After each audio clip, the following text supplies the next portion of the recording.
so that you guys can come back anytime inside of your portal and be able to rewatch or fast forward or rewind and find what you need in order for you to be able to understand whatever your needs are. Does that make sense? Saturday morning, and I am feeling so great today. I just feel like on top of the world. I'm really excited for this workshop. These workshops get me back in like focus mode. And so it's been too long since we had a workshop, to tell you the truth. So I'm really excited to be doing it. Yes, yes, yes. So thanks, Amy. Yay, Amy. Sometimes I get a little drony, whatever the case, this is who you have today. So for those of you who don't know me, I am Kedziora. I'm the founder and the lead consultant at Kedziora Business Growth. We specialize in helping cleaning business owners start and grow their cleaning business. We can work with people from residential, vacation rental, commercial, or industrial cleaning. I have 35 years experience in the industry. I have grown my own $1 million corporation and sold it, exited it, and I have worked with hundreds of cleaning business owners to help them do the same. So that's a little about me. The first thing that I'd like to ask you guys to do is, just in order to help us be able to understand who you are, if you are somebody who's already a current client and you are able to, because I know Brian is driving, so please, Brian, don't be doing anything unsafe. If you're a current client, can you just put CEO and then your name, so that I will know, or so that our helpers, Tabitha and Nolan, will know who's a current client and who's somebody who's never had experience with us.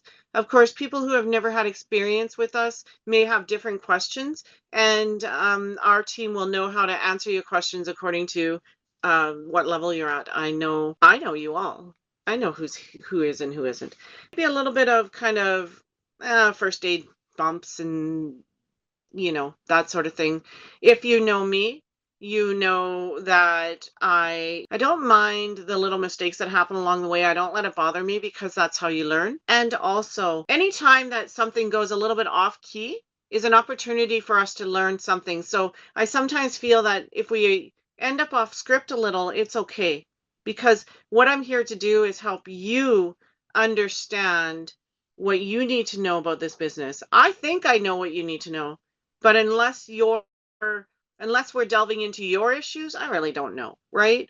Everybody has a different learning curve, a learning process, and everybody's at a different part in their business. Yeah. Saturday morning. Maybe my thinker is not wording correctly this morning.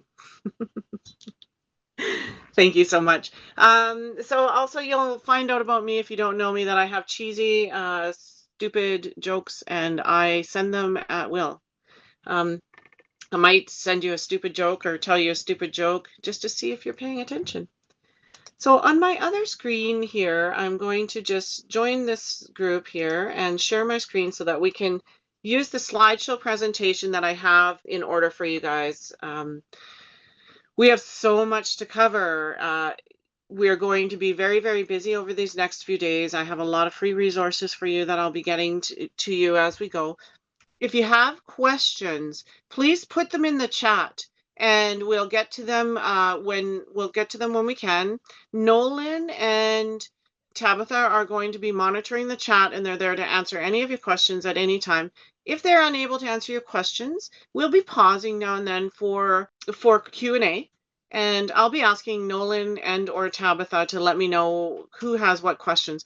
You are welcome to raise your hand for a question at any time, and I will call upon you to find out what your need is. This is about you.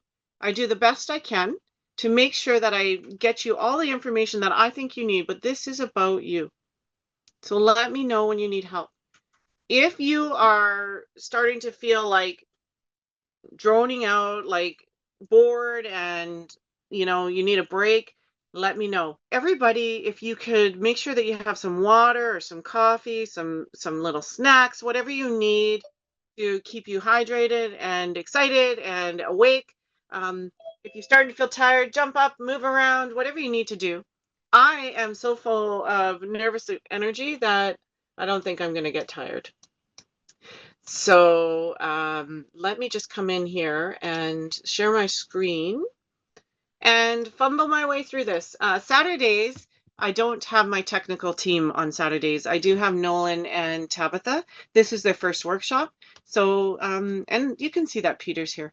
So we'll do our best and do what we can. But I know that cleaning business owners that need the kind of help that I'm providing are busy people. And I tried to book this for a time when you guys are available. So that's why the Saturday, Sunday morning, because otherwise, if I wait till 1 in the afternoon on any day, you guys are too busy for me. So I've learned this, right? So I'm going to share my screen and I'm just going to follow along with my presentation because there's so much that I couldn't possibly do this from memory. There's no way. I'm excited about this.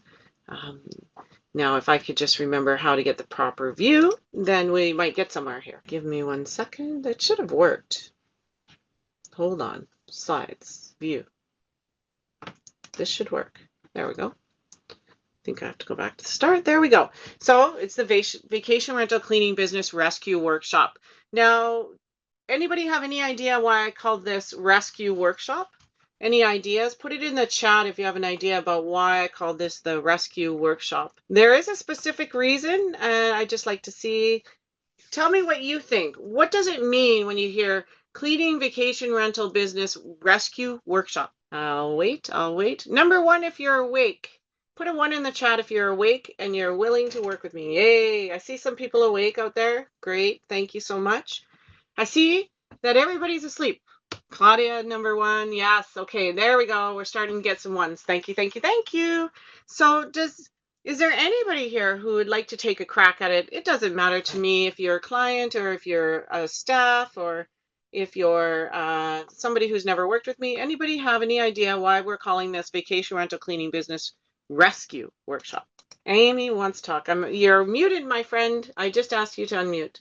Because you need time management, good employees. So you're rescuing me on helping me figure out employees, more time management, and of course, pricing, I hope, and some resources. That's what I think. It's helping you. You're helping me rescue the couple problems that I have, and I'm sure everybody else has, and more things I didn't know about. Mm-hmm. That I'll learn from you. So that's rescue for me. Awesome. That was so great. Thank you, Amy. I really appreciate that. That's totally it. I rescued a cleaning business last week. It's somebody in our Freedom program that has been kind of on the sidelines. They've been not really immersing themselves enough. And I've been like, oh my goodness, I really need to help them. Yes, Amy, of course you can chime in. But you are muted, so you'll have to unmute yourself. Oh, no. She's like, no. She's saying, me, I need rescue. Yeah, so we have a client in Tampa, Florida, who has been working with subcontractors for their vacation rental property. They have an amazing opportunity with a property manager in about, I think, 15 to 20 properties. And it's just, things have just been not going well. So they've come to me a few times with their issues with their subcontractors, and we've dealt with it. Like, I've given them advice, and the whole time I'm just itching, just give your stuff over to me, because in the Freedom program, we just take care of that. So last week, they just got on a call with me, and they said, we need you to take over. We're having issues. And I said, oh, thank goodness. So we did. We took over. We got them their clients. We got them a couple of amazing employees. We have a lady, Maria, that joined their team who has, she's exactly what you need for a rescue employee. So I got to thinking, it's not a coincidence. There are other clients that are having issues at this moment in time. And what it is that when you get to a certain point in your business, you need the rescue. So I thought, I want to help more people. I want to get, there's so many people out there struggling, and I know the stress of it. And this could be such a lucrative business for you that you don't need to give up. If you're out there and you're flailing along in the ocean, I want to bring you your life preserver. And so that's what this is about. It's a feeler to find out who needs help and give you as much help as I can to get through this. So there might be some things today that are really, really important for you. And there might be some things that are a refresher, and there might be some other things that you're like, I got this under control. I don't need this. It's very important for you to pay attention, because even those of us who have been in the industry for years, I've been in this industry for 35 years, tells you how old I am. I'm still learning. I am still going to workshops. I'm still following trendsetters. I'm still learning the industry. I'm always networking and trying to find out a way to learn new processes and systems. Always be willing to learn more. Always be willing to change your thoughts and ideas. And the reason for that is because the industry is forever changing. Vacation rental cleaning was not a thing 15 years ago. It was not a thing. When Airbnb first started out, it was homeowners sharing their homes with each other. It was sort of like a house swap. And so what the idea was that you would leave it the way you found it. So you would come in, you would stay at somebody else's home, you'd have all of their amenities, you would clean it before you left. You would bring your own bedding and take your own bedding with you. It was interesting. And then it evolved into vacation rental.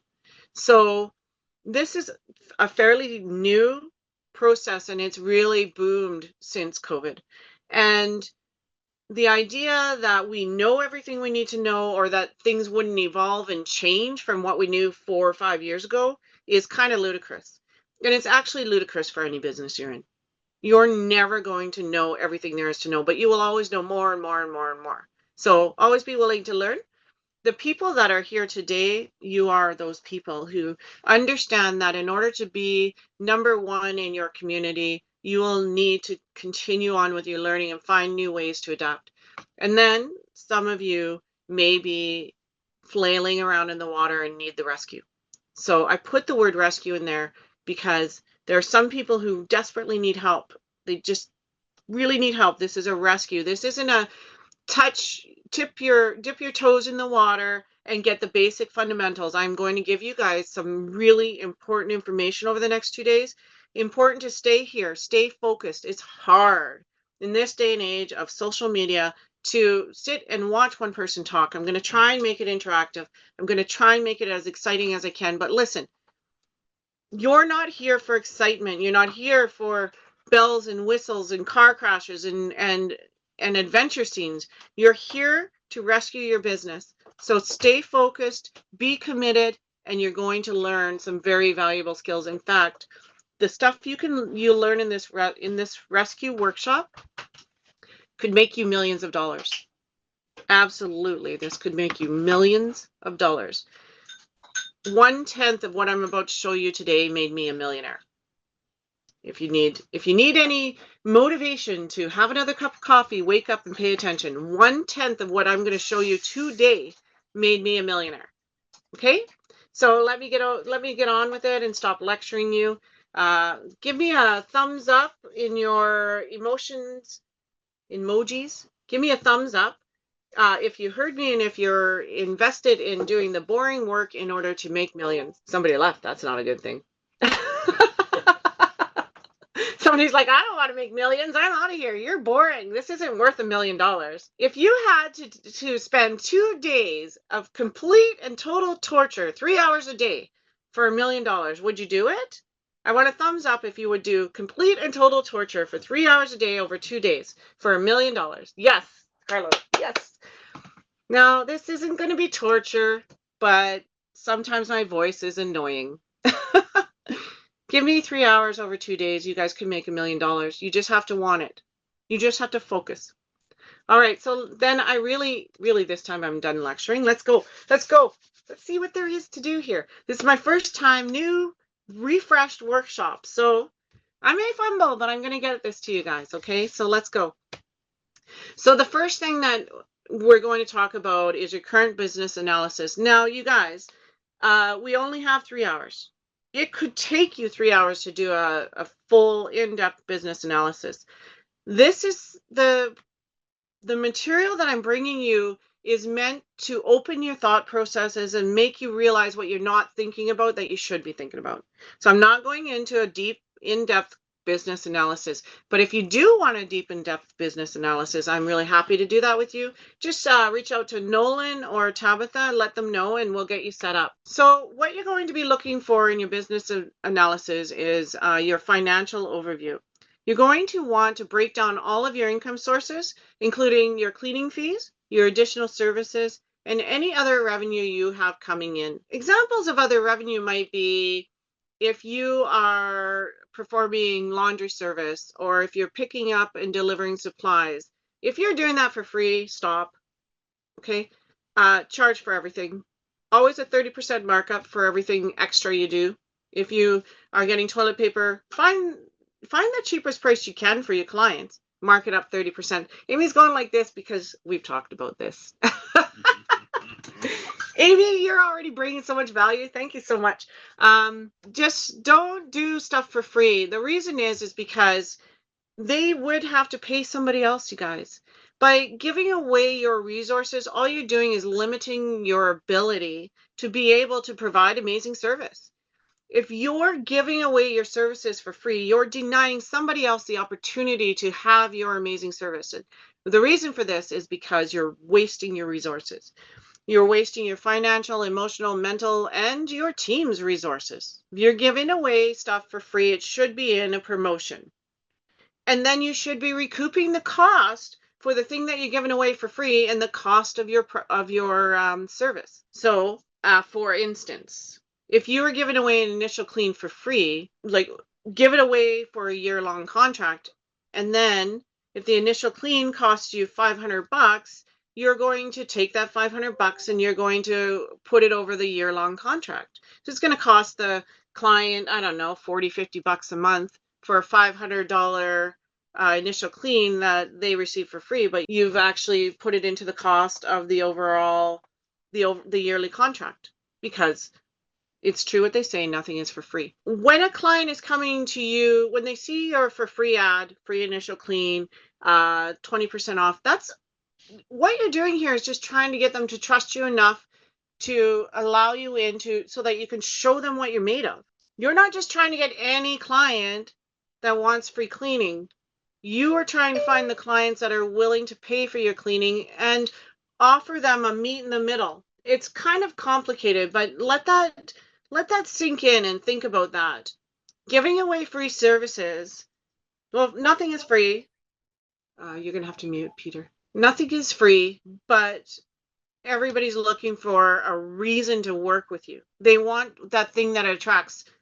I'm a beautiful person under this makeup, but I also put makeup on to attract my husband to look at me, right? Because he did. This morning, I haven't put on makeup for a while. I haven't been feeling well, and I walked by him and he said, "Wow, you look amazing today." Right? The makeup attracted him to look at me. Your free offer attracts somebody to look at you. Expense breakdown. This is a detailed analysis of costs such as your labor, supplies, transportation, and overhead. I don't think I need to say anything about it. But if you aren't tracking transportation, if you're not tracking labor, you should be. If you are somebody who uses Jobber, it tracks all this for you. Profit margins. The difference between revenues and expenses is and showing the overall profitability. This is really easy. Again, I'm going to talk a lot about the things that I know well, okay? I'm not going to talk about things I don't know. I would never want to lead people astray. I would never want to give you false information that would cause you to fail in your business. So we all should always talk about things we know. It's funny, I always say to my husband, so you guys are going to get to know a lot about Peter in this workshop. My husband likes to sometimes debate with me. And I will say to him, honey, if I don't know, I won't argue.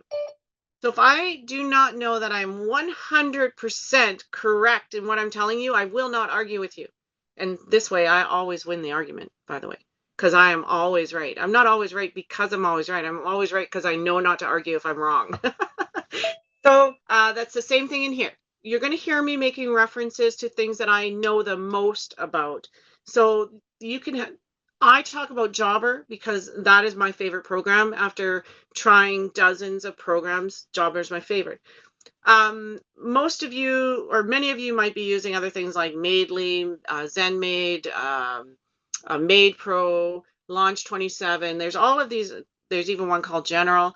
There's all of these other programs that I have at one time or another tried. Jobber is the one that I found to be the easiest to run, the most bang for your buck. All of the programs are getting so expensive. Jobber is the one I think has the most bang for your buck and is the easiest to learn. So Jobber integrates with QuickBooks and now Xero. So all you have to do is click a little button and it sends all your information about all the money that you brought in and all your expenses if you're using the expenses button on Jobber. And then you can go over to QuickBooks and just hit a little button that says profit and loss statement. So managing your financial overview can be very simple if you're using programs to help you. And I'm telling you, you should be using programs to help you. Don't be doing this stuff in paper and pen, two things. There's a lot of room for error. Second thing, you are too busy for that. You're too busy for that. And the last thing, your cash flow status, evaluation of the timing and consistency of income versus expenses. This is something that you will also break down in your expenses. Your profit and loss really helps. If you're pricing for profit, you should be seeing a 20% profit. And if you are not seeing 20% profit across all revenue streams, you need to start delving deeper and finding out what is pulling from your profits. Usually it's employee expenses or overspending. So the next thing you're going to want to be looking into is operational efficiency. You're going to be assessing how your cleaning jobs are scheduled and managed. And we have so many ideas for how to make this work. Of course, there's route optimization, there's efficiency on the job, having systems and processes in place to make sure that your cleaners can systematically clean every place exactly the same. If you get people working on a system systematically taking care of every vacation rental property, it becomes second to none. They just walk in and it's like they're like, for lack of better words, they are like robots. They know exactly where to go and how to get it done. I also have some ideas about ways that you can overcome future issues. So we'll talk about that a little later. I'm trying to force myself not to get rambling about things that we'll talk about later. But remind me, I have some great ideas for how you can set up your systems and procedures so that your team always knows exactly what they need to do and can get any place clean in thoroughly, 100%, deep down, thorough cleaning every single time for very, very little bit longer. Very poor English. Very little bit longer than the other cleaners who are running in and getting it done quickly. Running in and rushing through a job is not more efficient than keeping the job 100% clean every time. So there we go. Technician productivity. That's just what I was talking about. Measurement of the work output of cleaning technicians. So there is a very simple way to figure this out. It's in your systems and processes, and you can easily monitor the output of your cleaning technicians if you have a properly working system. Cleaning technicians who are inefficient they just glare at you. Like, you don't have to be at any job. All you have to do is look at their notes or look at the messages they're sending to your admin portal. Then you will know immediately if somebody's inefficient or needs help with their systems and where the help is needed. So systems and process is so important in order to make everything run smoothly. Inventory management, tracking and replenishment of cleaning supplies and equipment. Now, this doesn't have to be a huge process, guys. Make sure that your cleaners are topped up once a week. When I had my cleaning business, I sold it recently. But when I had it, every week my employees filled out a form, a job form, to tell me exactly what supplies they needed and how much is left. Our employees were trained that when they saw that they wouldn't have enough supplies to last them for 2 weeks, they got a top up. Running out of the proper cleaning supplies, tools, and equipment for a job is what will halt your efficiency. We have this one product that we use. It's called Vim with Bleach. In the States, if you want it, you have to order it online. It is amazing. It is better than Barkeeper's Friend. I said it. It's true. I don't care. It is better than Barkeeper's Friend. And I've used it. I've tried it. I've tried everything, you guys. Now, Vim with Bleach, one little teaspoon amount on your cloth will take black scuff marks off the walls, no problem. One little teaspoon amount on your cloth will cut through the thickest grease on top of the cabinets. That stuff is a miracle. It saves hours and hours and hours of time. And when our teams run out of it, they spend hours trying to clean things they can't get clean. So that's what that means. Watch their supplies. Make sure they have enough. It is called Vim with bleach, VIM. Peter, can you put it in the chat for me, please? Vim with bleach. Quality control measures, procedures to ensure high standards in cleaning services.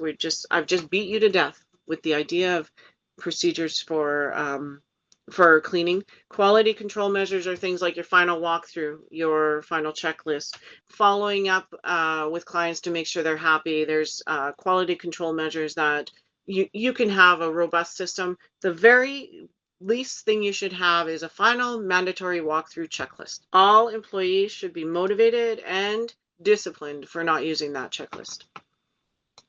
We'll get into that later, so I'm not going to beat on it now. So customer satisfaction is so important. You want them to be rating you, and Jobber has a automatic form that goes out. You can ask them to send it out every time. And this automatic form just asks them on a scale of 1 to 10 how satisfied they were with the last visit. And if your systems and processes are running well, you do not have to fear this. If you're afraid to ask your clients how you're doing, you need to fix something, okay? If you're afraid of your client's feedback, that you're not doing a good job, or your client or your employees are not doing a good job. So just anybody in here. So I should have asked before I said you're not doing a good job. I don't mean you're not doing a good job. I mean, your business is not effectively performing the service that the clients require. So your business is not doing a good job. And that's good to know that, guys. If you know that, you can fix it. You can't fix something you don't know is broken. That's why feedback scores are important. Anybody in here afraid to ask their clients for feedback? I want you to be as honest. I want you to be absolutely honest, because I'll tell you, for the first 3 years that I was in business, I was terrified if the phone rang. Oh no, who's going to be complaining? Like, oh no, how much money is this going to cost me? Oh no, who's calling in sick today? I was terrified of the phone. I didn't like feedback. I didn't use Jobbers feedback until I had my systems in place. So I had a point in time where I needed a rescue, and I found that rescue. I hired an online mentor. I took education for employee attraction, client acquisition systems and processes. Once I got my systems and processes in place, and I turned on the feedback scores for Jobber, 10 out of 10, consistently 10 out of 10. Now you can use that for other things.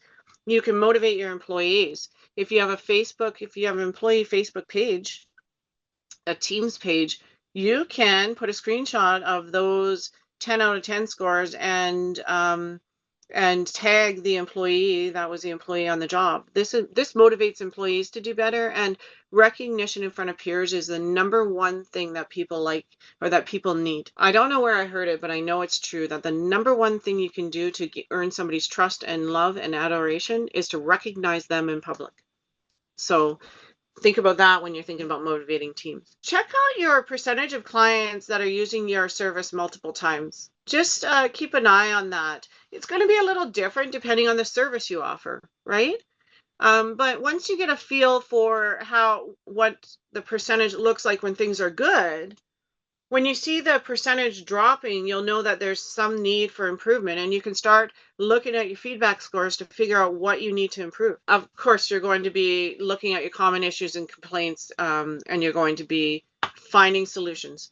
Every concern or complaint from a client or an employee is an opportunity to do better. And all you have to do is sit down, analyze the complaint, create a system, and implement it. Are you okay? So customer loyalty measures the client retention and satisfaction. Measures of client retention and satisfaction. I don't exactly understand the sentence, but I know what they're getting at. You are going to want to have a measure of client retention and satisfaction. You're going to want to start to understand what the life cycle of your clients is, how long a regular client stays, how many dollars they bring in, and what the number one reason for leaving is. If you could every month look at any clients that leave and figure out, like, sit down and write down the reason for each client that left and just look at it and see what the number one factor is and just fix that problem, you'll be constantly doing better. There we go. Identify and discuss challenges. I believe that might be, let's see if that was a Okay, financial challenges. I was wondering if that was a Q&A. My team put together these slideshows yesterday and I went through them quickly, but I'm not sure when I'm supposed to have a Q&A. I wasn't sure if that was it. It seemed too soon, and I was right. So some of the financial challenges that you might find, and before we go in, can you tell me with a thumbs up? No, tell me with a 1 in the chat, anybody who's noticing that there's an inconsistent cash flow in their business. Anybody have a problem with cash flow in your business? A 1 in the chat. Where's my chat here? Come here, you. Am I seeing ones in the chat or two? Two if you have no cash flow problems. So 1 if you do and a 2 if you don't. And if you're driving, don't do anything. There's a 1. Christine has a cash flow. Claudia has cash flow problems. Anybody else have? So everybody else doesn't have cash flow? All right. If you tell me that you do not have a cash flow problem, I want to know how, because you would be a great expert to have here. So if your business is, if you're in the state that you need cleaning business rescue, you have a cash flow problem. That's the first thing. Just spending it all building the business. Yeah. And you know what? I love that you said this because this is what's been on my mind. I wasn't sure if I should bring it up. So thank you. When we are growing our business, we are spending more money. I was just talking about it in a consult earlier today. We were talking about a cash cow. I just thought this is a brilliant way to talk about it. So these people that I was talking to this morning, they're at a cash cow, a fat cash cow stage. And the reason for that is because they have been getting most of their cleaning by word of mouth. They've hired, they were lucky enough to find subcontractors that are doing an amazing job for them that only take 50%. So they're only spending like 10% on overhead. So they've got 50% to their subcontractors, 10% in overhead, and they've got 40% revenues. And what is their biggest problem? A 40% profit. Can anybody guess what their biggest problem is with a 40% profit cash cow? Churn. Churn. What do you mean by the word churn? Can you tell me that, Nolan? Yeah, I just if someone has good profit margins, it means they're making a lot of money, but sometimes maybe their customers aren't sticking with their service for very long. So you look at the amount of money that they pay you over the lifetime of how long they're going to be with you. And maybe your profit margins are really good, but I just thought maybe, they had people kind of dropping out quicker than normal. That's a really great analogy, and I think that may be correct. That might be one of the problems, churn. Yeah, people are just coming quickly and leaving, and so their biggest problem might be churn. Their biggest problem actually is that they aren't able to grow. They aren't able to grow. They're stuck. The reason is because up until now, it's all been word of mouth and a basic online website. So, and this happens usually, I would say, I've seen that it usually you get to about 125 to 175,000 in annual revenue, and suddenly you're not getting new clients. Your word of mouth fades. And so they've got the recurring clients. They're doing great. Unpredictable due to guess when they book. Yeah. This also, I love the answer there. Amy said it's unpredictable due to guests and when they book. Okay, that's a churn. That's definitely what Nolan was saying about churn. If the vacation rental clients you have don't have enough business to keep you busy, you need more vacation rental clients. The reason that the people that I was speaking to today are having an issue is because they've reached their cash cow depth. Their cow has eaten all of the grass in the pasture, and it's a nice big fat cow, but it's not going anywhere. It's full. It can't move forward. It's done. It's hit the limits. It's finished. It's at the edges of the pasture. The grass has been eaten. They're done, or the hay, whatever you want to say. So I want you to see this as for your business. You've reached your limits. You've utilized every possible source of income you can have. You've reached your limit. You got a fat cash cow. You're getting 40% in revenues, and that's all. Here's my question. Do you want 40% of 100,000? What is 40% of 100,000? Anybody in It's the chat? 40,000. 40,000? 40% of 100? Yeah. So what's 40% of a million? Anybody? 40% of a million? I know the answer. I just want to see if you're awake. 40% of a million. Anybody? Somebody's got to tell me. Thank you, Claudia. 400,000. Okay. How about 20% of a million. How much is that? 200,000. So if you were going, if you had a choice, if you were to stay at 40,000 in profits at 40%, or receive 200,000 in profit at 20%, which would you choose? Smaller slice of a bigger pie. Yes, thank you, Nolan. So here's the thing. Let's just get into this a little to explain what I'm saying. Option 2, you want 200,000 in the same time frame as the 40,000. And so what do you have to do? This is the rule of business. You cannot grow your business without investing. What you have to do is start investing. So what you have to do is share some of your profits with your overhead. Now, I'm just putting this thought into your head because later we're going to do pricing for profit strategies. So just keep this in your head and write down the questions you have about the things I'm about to say, because we're going to skirt through this and come back to it later. What you're going to want to do is you at that $40,000 price range, you are stuck. That's it. Your cash cow is out of pasture and fat and slowly moving. Everything's just stuck. Now you decide, all right, I am going to open up this cash cow's pasture to the next field. And this cow is going to start running. And as the cow starts running to the next field, it's expelling its energy and it's getting leaner and leaner, right? So this is where you start to do what Christine's talking about, where you're taking your extra cash flow and you're investing it in your business, and your profits are getting leaner and leaner. Your extra money is getting leaner and leaner, and this feels terrible. Especially if you're new in business, you're just getting your business off the ground, you're reinvesting your money, and you're like, man, I can't wait until I can see some extra money. Like, I am sick of barely getting by. And for those of you who are growing your business, let's be honest, the amount of times that you eat out now opposed to a year ago, probably more. You probably have a bit of a higher quality of life, even if it doesn't feel like it, because I want you all to remember one thing. The more money you have, the more you spend. So, I want you to remember that, and I want you to reflect on the good things that have come into your life. I remember the first thing that happened to me when I started giving myself a salary was that I actually purchased expensive facial products. My whole life, I had just been using crap, and my face showed it. And finally, one day, I said to my husband, "I'm going to buy this expensive product." It was $180 for 3 months supply. And to me, that is like absurd, ridiculous, or it used to be. I bought it. And when it came in, I went to my husband and I showed him the package. I said, "Oh my God, we're rich. Look, we're rich. Look at what I got." Now I won't buy anything else. That's a part of my lifestyle has leveled up. And just when you're thinking about the annoying fact that you still are spending all your money on the growth of your business, be honest with yourself. Okay? Be honest with yourself.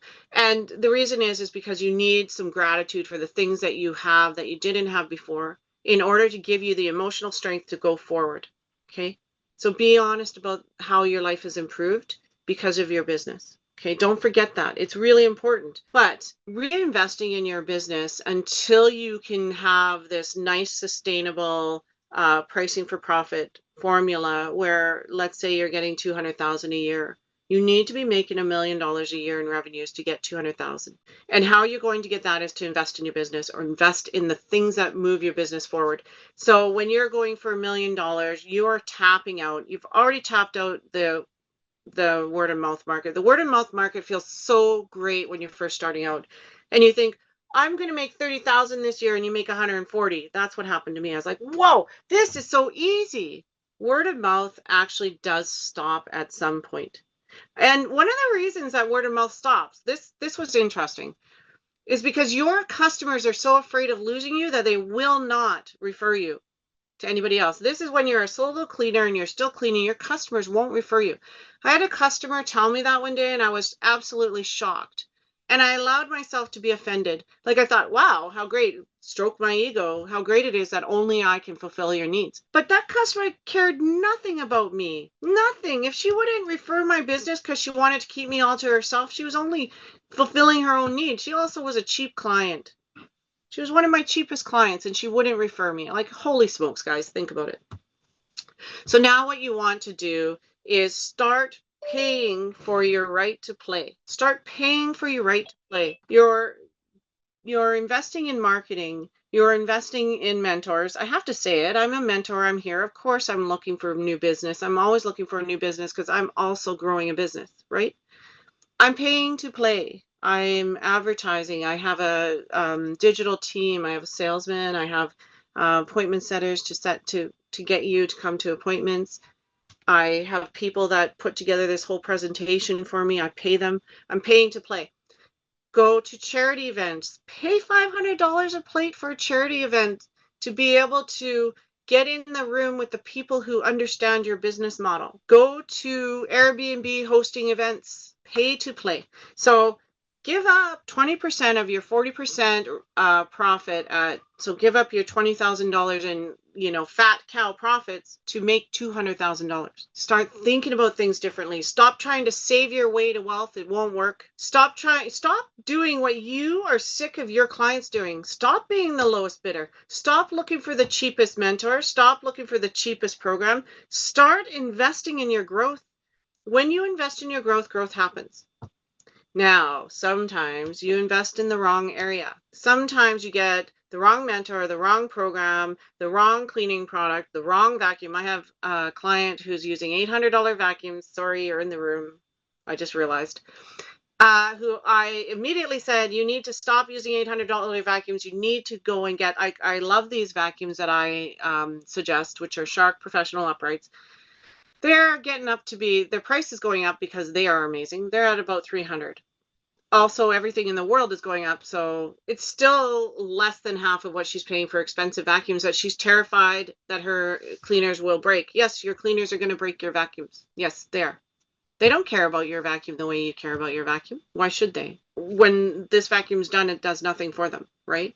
So don't start to think in those terms. Take the $300 away from the amount you're spending on the vacuum and spend that $300 on a system to have your employees following the procedures to take care of the vacuum, right? And when you because when you teach your employees that and take $300, make a training program for vacuum cleaning. It sounds absurd, but let's say it. You don't have to do that, but that's a whole other conversation. You do have to train them how to take care of the vacuums. Spend the $300 for them to take care of their vacuums. Now, as you grow your business, if you have 50 employees, they all take the same training program that you spent $300 to make, and they start taking care of your vacuums, and your vacuums are available and ready and clean and fixed, and they're, but here it is.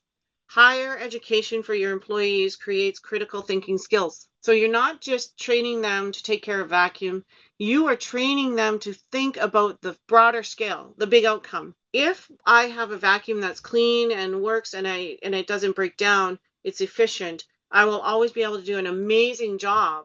It's always going to suck great. You really want your vacuums to suck. I always love to say that. It's always going to have great suction. It's always going to be in great running condition, and they are going to provide a better quality product. So see how just changing one little bit of mindset thinking can actually change your entire business model. That's something to think about. When it's time to, lean down your cash cow in order to make a nice, healthy, fat cash cow again, think about the things that you can change, that the things you're wasting money on that you could actually turn into better systems and processes. And if you're at the phase where you're in this workshop, it's time for you to work on your systems and processes. So everything that you do for the next 6 months, I want you to refer back to your systems and processes. How will I create a system for this? How will this affect my systems? How will I improve my systems? Everything's about a system. From now, for the next 6 months, you'll have $1 million cleaning business. I promise you. It's a big promise, but I know it's true. Okay, I did it. Pay attention to your rising operational costs. What's increasing your expenses that's affecting your profitability, and how can you fix that? Now, you do not want to go from an elite cleaning service to a cheap cleaning service, but there are opportunities if you're starting to buy in mass to get cheaper products, bigger discounts, right? Start looking around at vendors and suppliers in your neighborhood. So many of you are still going to Home Depot and Walmart to get your supplies. You guys are shooting yourself in the foot so many times. I don't know how else to say it. If you're not working with a supplier, you're leaving money on the table. Of course, some of the items that you buy from the supplier cost more. But the first time that your supplier gives you advice that causes you to not damage somebody's floor or property, you've saved money. And when you go in to get supplies from your supplier, don't rush in and rush out. Make a trip of it and stand there and talk to them and get to know them. Get them to know you and like you. Tell them about your business. Tell them why you're number one. And they will start referring you. We had our supplier, we met with a supplier back during COVID. We ended up driving like 3 hours out of our way to the supplier because everything was closed. We were there in their shop for 2 hours. They referred us to one client who to this day is an $8,000 a month client. That client continues to bring us more jobs. Started out with one job, and I think there's 6 or 7 jobs with them now, from over a distance of 500 kilometers. 500 kilometers? I'm hyperbolizing. 200 kilometers. So if you don't have a relationship with a supplier, you have to do that now. Do that now. Stop wasting your time at Walmart and at Home Depot. That being said, there are some things that you can only get at Walmart and Home Depot that are better than what you get from your supplier. I'll always try what the supplier has because I want to bring them business, because I want them to bring me business. But if I find something somewhere else that works better, I'm using it. Okay. So like you don't have to only use your supplier, but you better have a supplier. And let's see where your budget's overrunning. And like, is it on an $800 vacuum when you can get a $300 one? Or is it that you're not creating efficient routes for your employees, so you're sending them all back and forth across the city, paying for their gas and their time? Is it that, like, there's a million things. Anybody have a suggestion about what maybe is pushing on your budget that you shouldn't really be spending that kind of money on that item? Anybody? You're also shy. I know some of you though aren't shy because I know you personally. But here I'm going to expand your thinking again. So if you're starting to like drone off a little bit, everybody pay attention. There's going to be a good nugget here for you. When you're looking for something that is exceeding the planned budget, give yourself a moment to think, what should I be doing that will increase my expenses? Sometimes things that exceed your planned budget are things that you refuse to try. Do I need Jobber in order to plan my route more effectively? Jobber has GPS. So do I need Jobber to make sure that my Jobber GPS to make sure that my teams are in the right place at the right time? That I found out from Jobber GPS once that when I thought my teams were at work, they were at McDonald's. That was a light bulb moment for me. And I do want to, really let you know that having a CRM management tool for your employees, your invoicing and all of that is going to be way, way more lucrative to you than you can even imagine. First of all, having a professional system will get you more elite clients. That's all. I mean, if you're messaging your clients and saying, hey, you owe me $150, and they're like, oh yeah, I'll get that to you right away. How do I sell you? That's not elite. Okay. So what do you want to do with your business? Do you want to run a solo cleaning business and say you're a professional?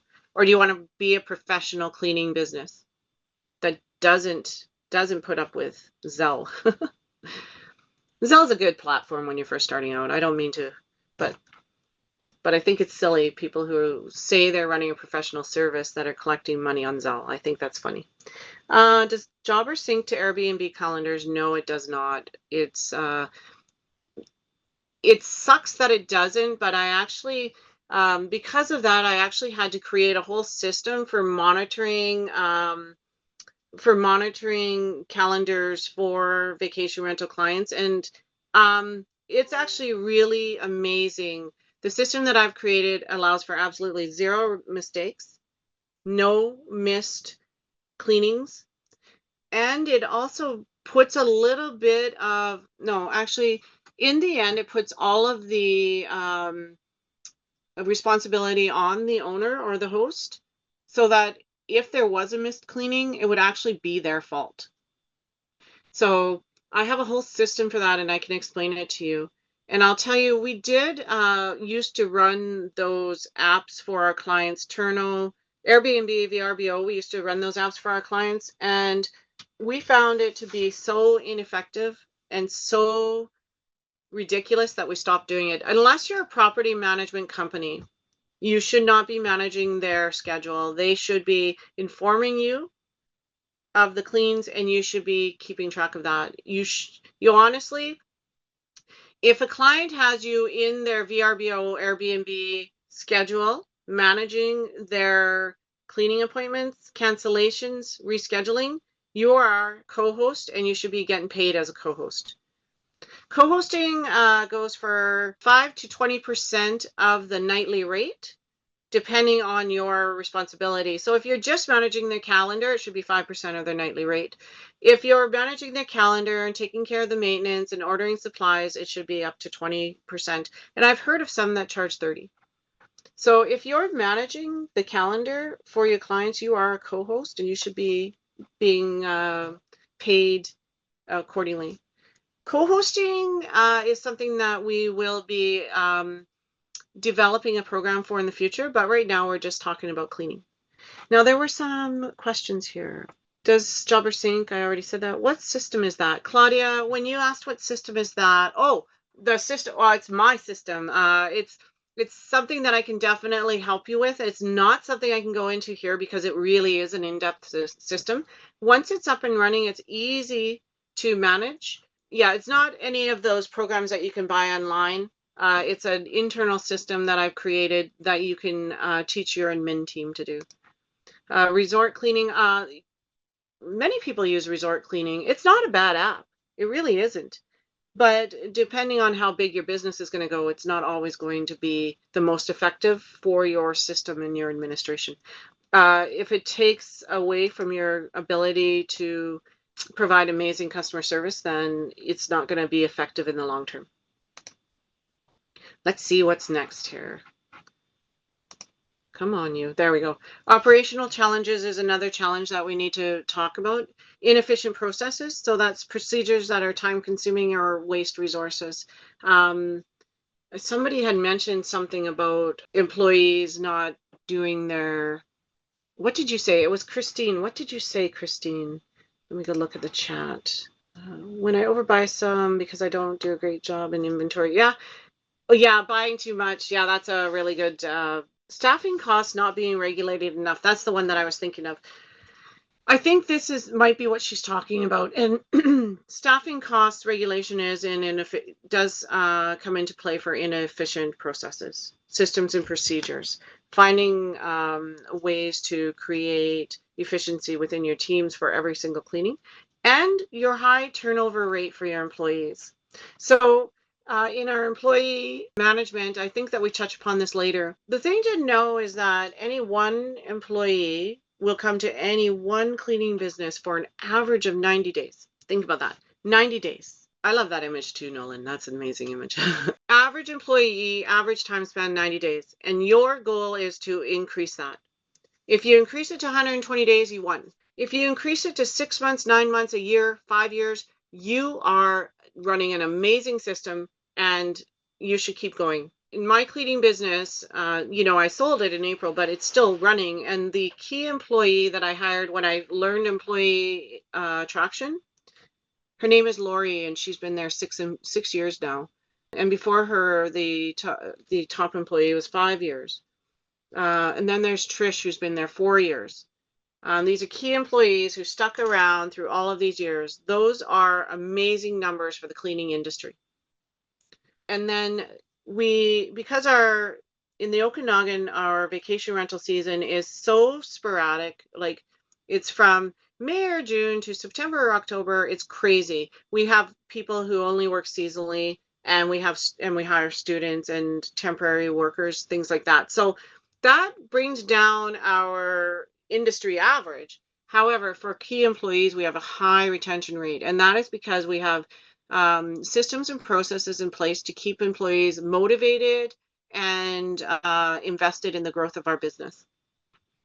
Scheduling conflicts, difficulty in managing and coordinating cleaning is so important.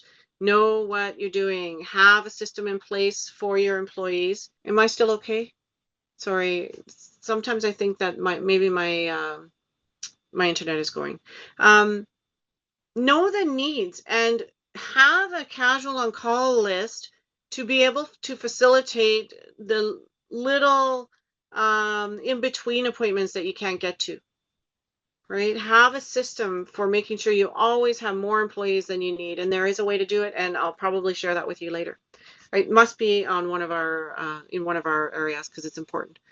And quality control issues. Oh, this is the thing. You can stifle 80% of your quality control issues if you have a good final walkthrough process. 80% of your problems gone if you have a good final walkthrough process and your employees are following it. Let's see what's next. And then there's your customer related challenges. Negative reviews, poor feedback affecting your reputation. This is the number one thing that I am always striving for is my reputation. Don't work with people who are going to tarnish your reputation. Don't work with people who are cheap. Don't work with complainers. Work with people who understand, especially in the vacation rental industry. This is a business. You're working with business people. Talk business to them. When they say to you, well, so-and-so can do it $10 an hour cheaper, you should say, I understand that so-and-so can do it $10 an hour cheaper. It just really concerns me and bothers me because I've done a full market analysis and I know that in order to attract and retain amazing employees that will follow my systems and procedures in order to make sure you have 5-star cleanliness rating at all times requires me to have a higher rate. So what I think is that so-and-so who's doing it $10 an hour cheaper probably has not invested in the systems and processes in order to make sure that your place is always 100% clean. And I am worried that you're going to lose your 5-star rating and your reputation for having an amazing property by undercutting the cost of your cleaning. So many people think that they should cut costs on cleaning. I would rather see you use 2-ply toilet paper than have a less than worthy cleaner. I would rather see you limit the amount of dishwasher pods you leave out than scrimp on your cleaning service. When you have that conversation with your people, with your clients, you'll have light bulb moments with them and they will respect you as a business person.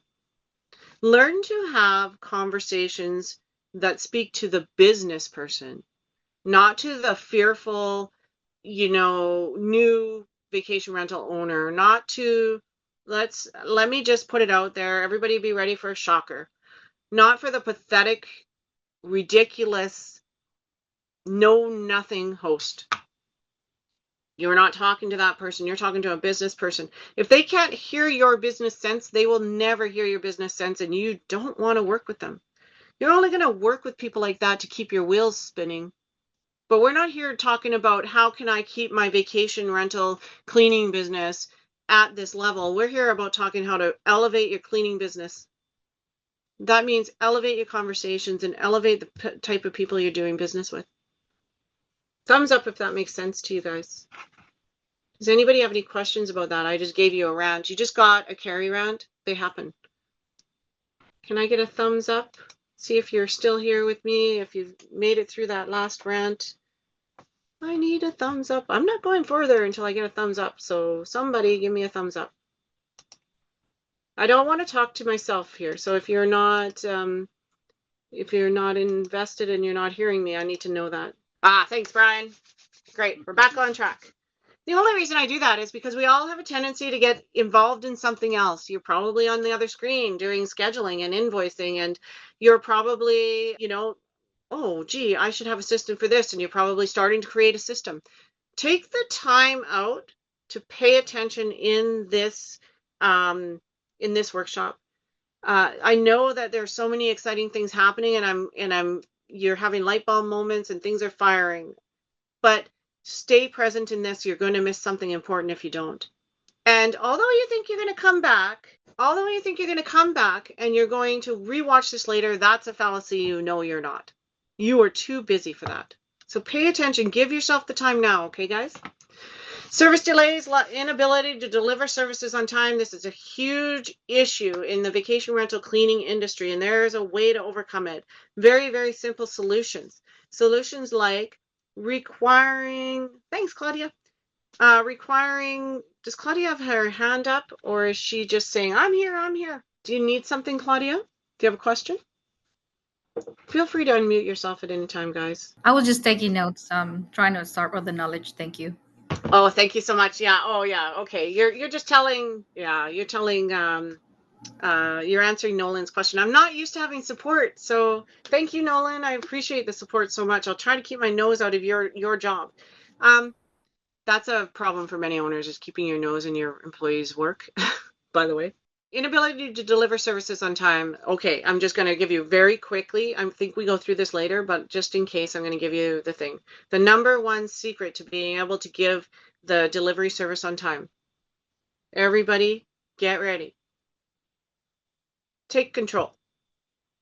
When your clients are saying, we have a 10 a.m. checkout and a 12 p.m. check-in and a 12-hour job, ridiculous. No, you do not. We require 6-hour turnaround time, no matter how small or large the job is. If it's a 2-hour job, we still require a 10 a.m. checkout and a 4 p.m. check-in. Now we will slide that scale. 9 a.m. checkout, 3 p.m. check-in. 10 a.m. checkout, 4 p.m. check-in. 11 a.m. checkout, 5 p.m. check-in. 12 p.m. checkout, 6 p.m. check-in. 6 hours, whether it's an hour or 20 hours to clean this job. Here's the reason. We need route optimization in order to be able to give them the very best pricing. If we are required to schedule our team to drive an hour across the city just to make their check-in time, they're going to have to pay that hour and then the hour to get back to the other end of the city. So if they allow us this time, we can create the schedule for route optimization to make sure that our employees are able to get to every job. Now, if it's a 20-hour job, we'll send 4 people for 5 hours, right? So what we might do is have 2 teams of 2 on 2 separate jobs first thing in the morning, and then have them all meet at that big job after the first job. So a 6-hour turnaround window, no matter what is required, and it is what works. 5 hours doesn't work. Now, guys, 1,400 clients, 200 properties, vacation rental turnaround. Our busiest day was 37 turnovers in one day. And our biggest turnover on that day was a 16-hour job. We didn't have a hiccup. I'll never forget that day because I was terrified. That was the biggest day we ever had. Our busy days average around between 25 and 31 visits. But that day was 37. It was last summer, and I was scared, and it went off without a hitch. I know what I'm talking about because I've been there, not because I'm guessing. And I'll tell you, I've tried 4 hours, 5 hours, 6 hours. I've tried to make exceptions for clients. 6 hours works. It's what works. There's so many reasons it works. I'll go into that. If you ever decide to have a free strategy call with me, I'll teach that to you, explain it to you. Unless it comes up later in the workshop. Let's keep going. We've got a lot to cover. Market challenges. Okay, more competitors entering the market. Absolutely. Every single cleaning business owner I speak to, the first thing they tell me is there are so many people in the industry, I can't get business. This first line, more competitors entering the market, is a falsehood. Falsehood. There is nobody who is as committed, knowledgeable, and reliable as my cleaning business was and still is with the new owner. There's nobody. There are hundreds of cleaners there, but there's nobody that does the business we do. There's nobody that offers the quality we do. There's nobody that's the best employer the way we are. We are known in four communities for sure, maybe 5 of the communities we serve. We are known as the best employer in the community. Why? Because we tell them we are. And why do we tell them they are? Something you guys will learn about me. I never make a promise I can't keep, and I keep my promises. I also never purposely tell a lie. Now, some of the things that I say, sometimes I realize later I was wrong, and that's human. I'm a human being. I will never lie to somebody on purpose. I will always tell the truth. So when I got to the point where I could say that I had the best employees in the industry, it was because I did. And once you have the best employees in the industry and you're not lying about that, you now have the best clients in the industry. People want to know that the people you're sending are well trained, understand their job, are committed to quality. They want to trust you. So I don't believe for vacation rental cleaning, if you are not someone who's in my program, then there's a possibility you have competition. If you're somebody in my program following the systems and procedures that I've taught you, you don't have any competition. And I'm not lying. So there is an absolute need for better cleaners in the vacation rental industry. Every client that I work with in their area is the best in their area because they're following my systems and processes. Now, some of you may be the best in your area because you already know I'm not the only person in the world that can figure this stuff out, right? You maybe already have that figured out. But if you don't, you need to get a hold of these systems and processes. And then stop worrying about competition. There is somebody in this room who already knows this to be true. She's been working with me for a year. And the first thing she said to me, the first time I met her was, there's too many solo cleaners. I can't make my business work. Now I'm just going to leave it at that. If that person wants to come forward and talk a little bit about that, please just unmute yourself. And I'd love for you to be able to give some inspiration to the others. But I'm not going to out you because I know that sometimes you don't like to be called out. So, all right. So let's go on to evolving competitors offering lower prices to attract clients. Okay, so this is price undercutting is the problem. But I want to express to you my belief. Any cleaner out there that's undercutting their prices is not going to last long. Yes, Christine, I'm calling you out again. She's lovely. Oh gosh. What would you like me to talk about? So, do you remember when we first met and you said there were too many solo cleaners in your area and you would never be able to make it you would never be able to price the way that you price now? Yes. Do you Yes, still I remember. do you still believe that? No, because I don't believe that I'm in the same market as solo cleaners anymore. Yeah. So you've elevated above the solo cleaner market. Yeah, absolutely. Yeah. Are you having a problem finding clients? No. No. No, and I'm getting higher quality clients because I'm providing a higher quality service now. So Awesome. So well, what do you think? Like you've evolved so much since we started working together that it's really hard to even think about it. But what do you think? Like if you were to look back at yourself from when we first started working together and the beliefs that you had around the competition in your market, what would you tell yourself? to just have faith in my abilities to lead a team and train staff and run a business. I didn't think I was capable of that. I knew I was an excellent cleaner and that I could take that somewhere, but I didn't have the skills or abilities at the time to get it off the ground and actually turn it into a legit professional company. And I feel like I do now. And it's night and day for me. Just the perspective that I look at things from. And I felt it probably 3 months into working with you when I wasn't even at that place where I had my systems and procedures in place yet. I just knew they were coming. And I remember thinking to myself, someone was asking for a cleaner in an outline area. And I was like, maybe I should just start a company over there. Like maybe I should just expand to all these different cities around me. And I was like, I've never let myself think that before. And now I think about it all the time. It's like, I can't wait to get this running here and get it profitable here so I can expand. That's amazing. That's amazing. I just love hearing where you're at and how things are going with you because yeah, you've just systematically improved and I love the confidence you have now. Yeah, well, thank you. I You're appreciate welcome. it. Yeah, you're welcome. Thank you for chiming in. We'll keep going. I just really knew, oh, look at where we are. I need to go back because we're not finished with this one yet. I think about you often when I'm doing these workshops because a lot of the things that cleaners are telling themselves right now. I remember that first conversation with you and how because you were so easy to talk to and you were so willing to listen to what I said. And I remember I smirked and you're like, oh, you're smirking because you said, there are just so many cleaners here. I'm never going to be able to charge more for my service. And I just sort of smirked at you and I was half laughing on the inside. And it's not that it's funny. It's simple. When you guys catch me like giggling at your problems, it's because I'm like, this is so easy to fix. This is so easy to fix.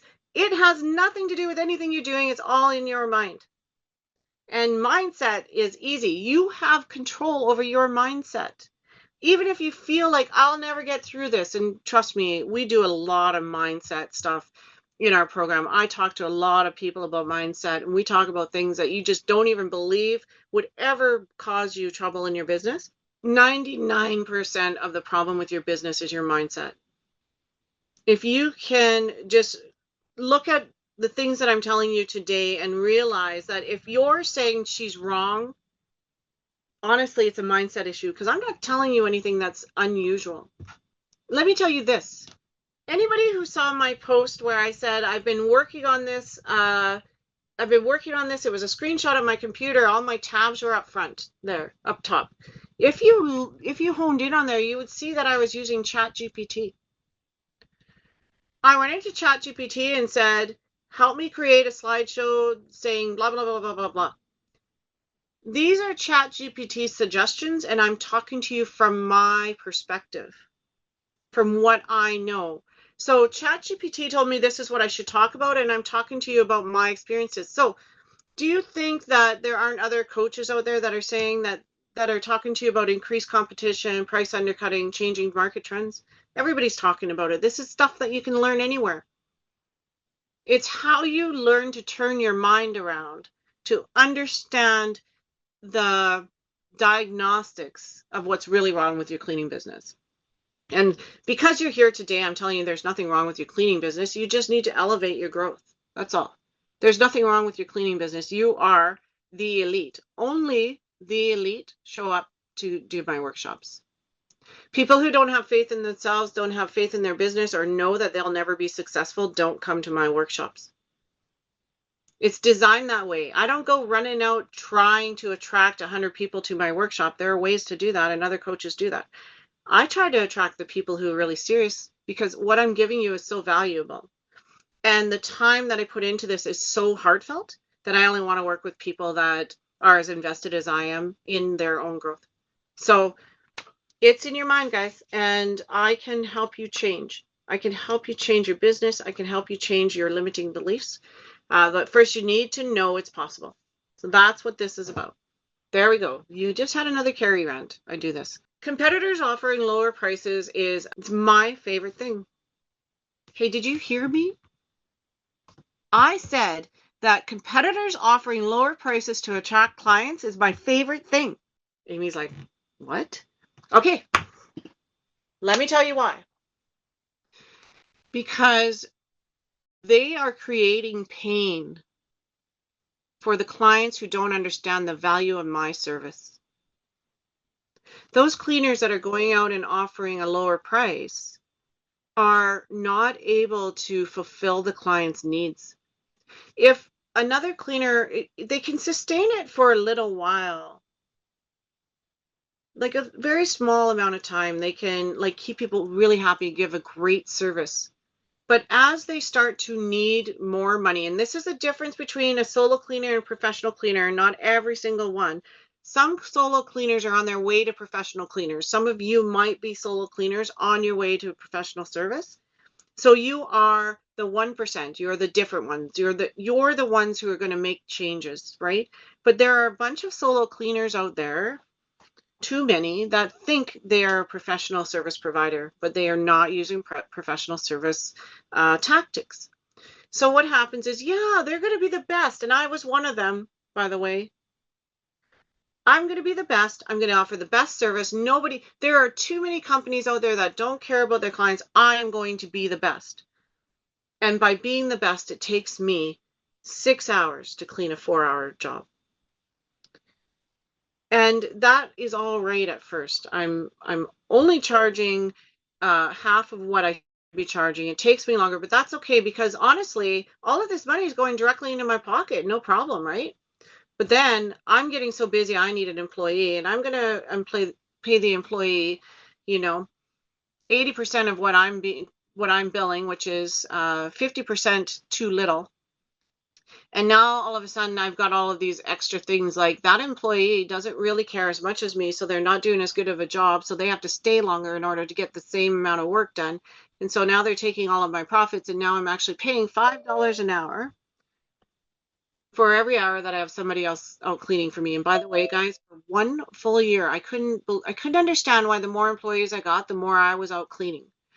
It got to the point where I was cleaning 18 hours a day and I had 20 employees. And when I finally realized and I learned pricing for profit, in 1 hour of this course, I found out I was paying $5.74 per hour per employee out of my own pocket for every hour they worked. I was paying $5.74 per hour for every hour I was charging my clients per worker. I had 21 employees.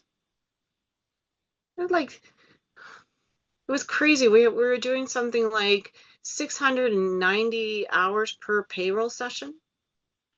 690 hours times 574 is what I paid after the clients paid me. So I was working 18 hours a day to make money, to pay my employees, to go and serve clients and not making any profit. Like when I realized that, I couldn't believe it. That's who I was. I was that solo cleaner who was trying so hard. So what happens to other cleaners? For me, I was like, I can't do this. I have to find a better way. I learned price for profit. I increased my rates. I got better employees and I became a millionaire. Okay. For many solo cleaners, what they start to do is allow their service to falter a bit. They start saying, okay, well, what I need to do is I need to get 2 clients. And although I'm supposed to work 6 hours here and 6 hours here, I'll work 4 hours at each job. I'll just do it really, really fast. And just for today, I'll cut corners. They won't know because I've always given them an amazing service. They're not going to notice if I don't dust the lamp in the living room. And then the next thing they're like, oh, okay, well, that was easy. I got no complaints. And now they're doing 3 4-hour jobs in one 6-hour period. And it just keeps snowballing until finally you get somebody, which is happening to our Tampa Bay clients. Their subcontractor was on an 8-hour job running in and out in 45 minutes. Why was she doing that? Not because she's a bad person and not because she's a bad cleaner. She was doing that because she was undercharging to the point that she could not even feed her family. And I'll tell you, when people need to feed their family, they will do what they have to do. She's not a bad person. She just doesn't understand business. So when that happens, you get hosts and owners that are hungry, just starving for somebody to come around and do what they ask them to. I don't care what it costs. I just want 5-star cleanliness. That's what you're going to find. Breaking into that market is a little difficult at first, but once you find one and once you rescue one owner or one host, they will tell the other owners and hosts that they know that you came in and rescued them. And they're going to say things like, they charge a lot. At first, it's hard to take, but it's worth every penny. You break into that market, you have no more problems. Honest to God truth, I'm not lying. That market is there and it is underserved. No matter where you are, you can tell me that you're in an area where I already have 2 owners working for vacation rental cleaning, and I will tell you there's still a need. This is huge, you guys. This needs to be taken care of, and that's why I'm doing this. We need to raise the bar, and we need to stop putting up with lower prices. Okay, Carrie rant. If you disagree, I want you to tell me now, because if you disagree with what I just said, then we can't go forward and have you benefit from the workshop, because you need to agree with that. So if there's anybody that disagrees, let's talk about it. I have no problem with people who disagree with me, because if you disagree with me, one of us needs to change our thinking. And if it is me, I need to know that before I go on and coach other people. And if it's you, then we need to change your thinking, and you need to get profitable in your business and become a millionaire. Okay, I'm not getting any feedback, so I'm guessing that nobody wants to go against me on this one. All right, so let's go. Yes, Yes, can you go hear me, ahead. Carrie? I Carrie? can. Okay, well, I totally agree. In this case, that's me who need to change the mind, not you. I'm totally accepting all my mistakes, and learning a lot from you and from the rest of the people who's here. It's the me who has a problem. It's me who has a mindset that is difficult to change. I need to believe so many, many, many good things of myself in order to change my company. Yeah. That's all I want to say. Oh my goodness, Christina. I love you, because your business is right there, and you are such a strong, powerful owner. And just the fact that you say, I need to change me, and you are showing up to all of these meetings and these workshops, and you are really focused on changing you. You are powerful. You're going to have a multi-million-dollar business. I know it. I hope so. I hope so. And I understand. I it's not an excuse, but I was doing my business in the totally wrong way. Mhm. Totally wrong way, because it's because I didn't have the right mentors, the right samples. Mhm. Until now that I'm with you, I'm just starting opening my eyes after so many years. So I want to say I'm just here, listen and learning. Yeah. Awesome. Thank you so much for your input. There is something to be said about having the right mentors. You know, I had a client, she just came back and signed into the Freedom Program. I'm not going to say her name, but it is typical. This happens. I had a client who we were working together. She worked with another mentor, and then she came to me and we worked together for a year. And she made huge strides forward, but she still wasn't where she wanted to be. And I said to her, you need to change your mindset. You're not listening to me. You're not hearing me. Like I can see very clearly from the outside, as anybody can, that you need to change your mindset, and these are the issues that you need to work on. And she got angry with me and she left. She didn't tell me she was angry, but I know. I actually have a degree in communications. I spent years working with people with dementia care. I know how to read through the lines, guys. And I knew what was going on. So I saw her. She went out there and she tried on many different coaches. And I followed her on Facebook. I was happy for her, because what I always tell my clients is you should definitely. Sorry, there's somebody out there driving really crazy. I'm afraid they're going to hit my car. You should take what I give you and then validate it for yourself. And if it makes sense, use it. And if it doesn't make sense, then explore, because everybody has their own way to run their business. So anyway, she went out and she tried on many different coaches over the last year, and she just came back just last week. She signed up for our Freedom Program. She said, Carrie, I meant no disrespect. I believed in you, but I needed to know if these other ways will work for me. And they didn't. And I'm sad for her that she lost a year of her progress, but I'm happy for her because now she understands this is the way that will work for her. So yeah, many people, I know Christina's invested a lot of money in different mentors. Don't forget though, that the money that you invested in those mentors before you met me got you to here, to being with me. Every mentor has their strong and their weak skill set. And every mentor has mentees that need them. And if you go through multiple different mentors until you get to where you're going, that's okay. I've actually had probably 8 or 10 over the years. And now I'm with my biggest mentor, which is Tony Robbins. That's where I'm spending my money these days. So I'm glad you're here. I don't think you wasted your money with the other mentors, but I know that we're going to get you where you're going here. So there, I've said all of that. Evolving client preferences and industry standards. This is something that I spoke about in the very first slide when I said, always be looking for ways to improve. Always be learning, always be listening. Go to those networking events and hear what people are saying. New laws and regulations affecting the business. Definitely, you're going to want to be on top of all of that. In the vacation rental industry, it's not fluctuating very much. Airbnb went through a little phase there where they were refunding anybody who had any complaints whatsoever. So people were making up complaints to get a refund. It was absolutely ridiculous. I have a system for my clients. First of all, they are not allowed to give a refund and expect me to pay for it without first talking to me about it.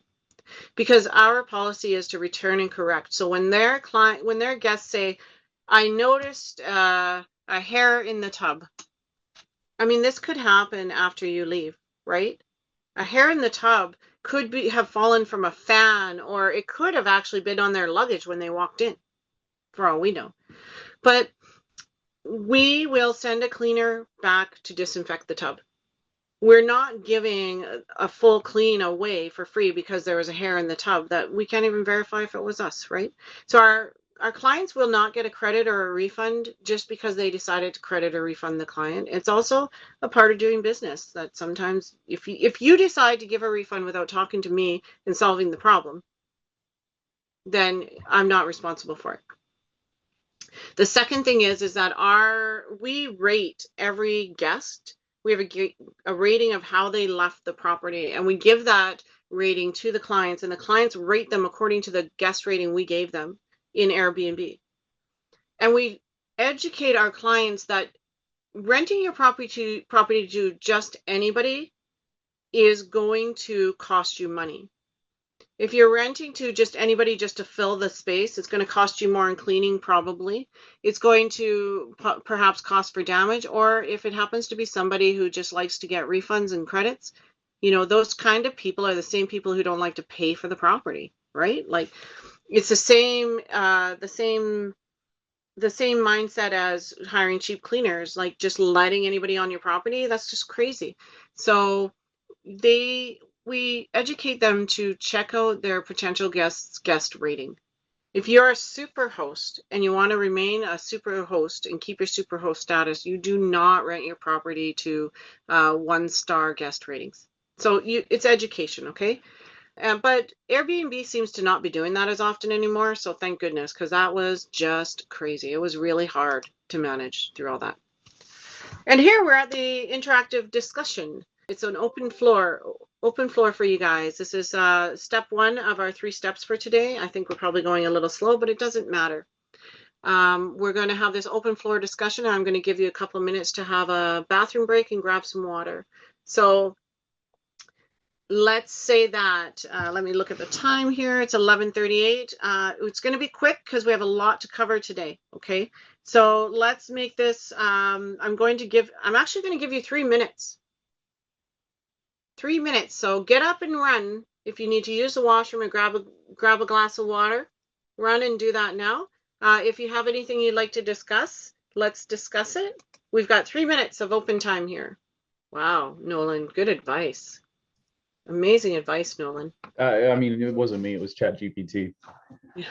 The other thing to know is one thing about it is that email automation is a really great way to find those people. Property managers, you're going to want to target property managers. You'll look for hosting platforms. Like every area has different hosting platforms. Like sometimes they call it HomeAway or cottage rentals, or like go on Google and Google vacation rental in my area, short-term rental in my area, and you'll find stuff like that. Property managers is great. Resorts. So lots of vacation rental platforms are run through what they call it a resort, but it's really vacation rental. So The other thing is that there's now starting to be these things. They're like microtels, like mini suites in high-rise condos that are all vacation rental properties, and they usually call themselves rental suites. So Google rental suites. There's so many ways, and some people are using Turno. Turno's okay, but be aware that it's a least bidder mentality. So what you want to do if you're somebody who's on Turno, what you want to do is you want to be the one that they come to in an emergency. Yeah. And in an emergency, you charge them your regular rate, and you go in there and you knock their socks off. Send 2 cleaners. You know it's going to be a disaster if they've been having the least bid mentality for a year. This place is going to be disgusting. Yeah. You know. That's But true. go in there and do an amazing job so that they are just like, oh, I want this always. I want this from now on, you know? You got to convert them from that lowest bidder mentality. Mm-hmm. Yeah. And by the way, anytime that you save somebody in an emergency, they feel indebted to you. Yes. Yes, All it's right. reciprocation. All right, we're back, 11:41. So let me, can I just have a thumbs up to see if everybody's gotten back yet? Thumbs up if you're back in the room. This is the point here where I need to go to a new screen, because I think this is, come on, you. Is it? Well, this is the end of it. The core values exercise is the end of this one. Okay, so is it? Yeah. Okay, good. We got through the first section only an hour late, I think, or 40 minutes late. So we're doing good for time. Okay, so here, guys, is everybody back? Nolan, did you see any thumbs up? I see a couple thumbs up. I do want to mention that some people are accidentally direct messaging in the Zoom chat. You can tell because there's a little red text next to your message up at the top. I had a couple people like just accidentally DM me when they were meant to put stuff in the all chat. So just make sure that you guys are putting everyone in meeting up at the top of your message there. All right, many of you here have already done core values, so that will mean that you will have either a refresher or you are having or you're going to remember it again. So is there anybody who wants to do core values with me? I need a volunteer. I need somebody that's going to go through this exercise with me. I'll help. Who said yes? Hell yeah, that's my mom. Good. Let's let Christine do it. Great, Christine. Awesome, Christine. Okay, so this exercise that we're going to go through now, if you haven't worked with me in the past and you haven't done this, please grab yourself a pen and paper, or just open up a document in Google and just follow along, do the exact same thing we're doing here. Then call it your core values.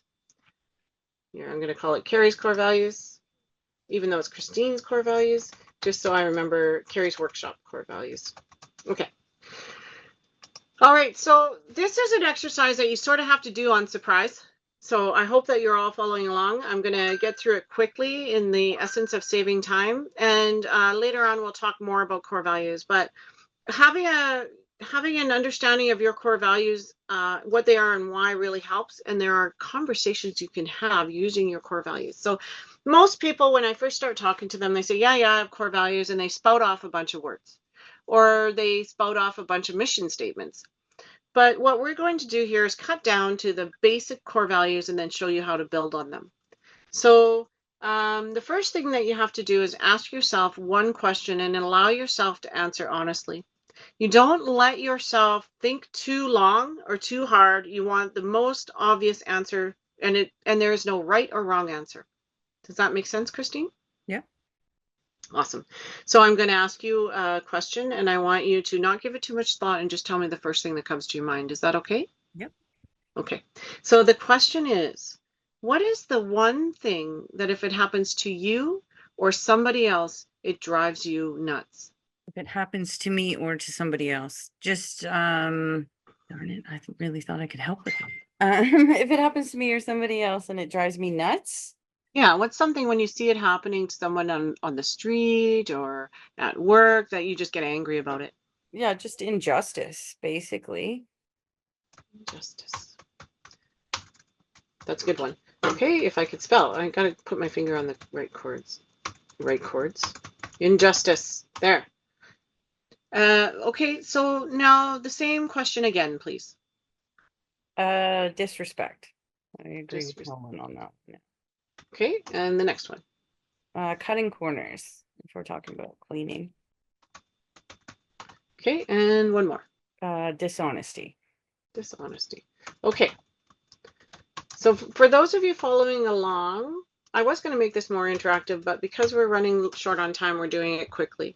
So that's the question that you're going to ask yourself. Here, I'll put that question there. What is the thing that when it happens to you or someone else, it drives you nuts? Okay, so now it's very, very simple. The next step is to define the exact opposite of each of these. So the opposite of injustice is? Justice. And the opposite of disrespect? Is respect. And the opposite of cutting corners? Is thoroughness. I'll make you spell that just for kicks.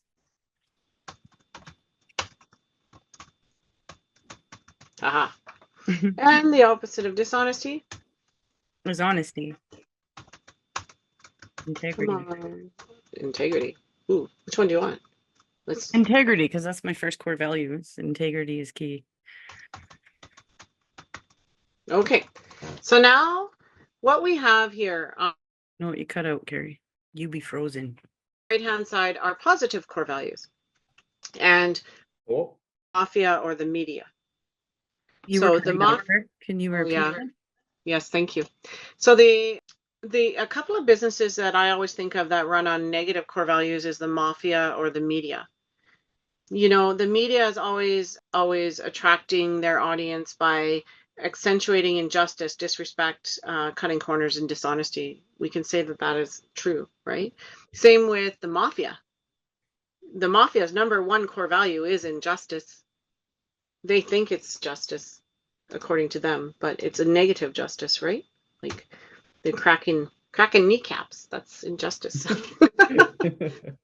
So I believe that all cleaning business owners or all service-based industries should work on positive core values because that's how you're going to learn to serve clients. So with these positive core values, we now want to make them into a short sentence or phrase in order to be able to use it in a sentence. So for justice, can you think of like a 2-word phrase or a short sentence to define justice or to get your point across about what you mean by the word justice? Keeping things balanced or even, honest. Well, we want to use the word justice. So maybe we could Right. say practice, instill justice. Yeah, that's a good one. It takes a little while for these, takes a little while to get them just perfect, but we don't need perfect. It's a first pancake. Or practice justice. Ooh, practice justice. That's better. Okay, and then for respect.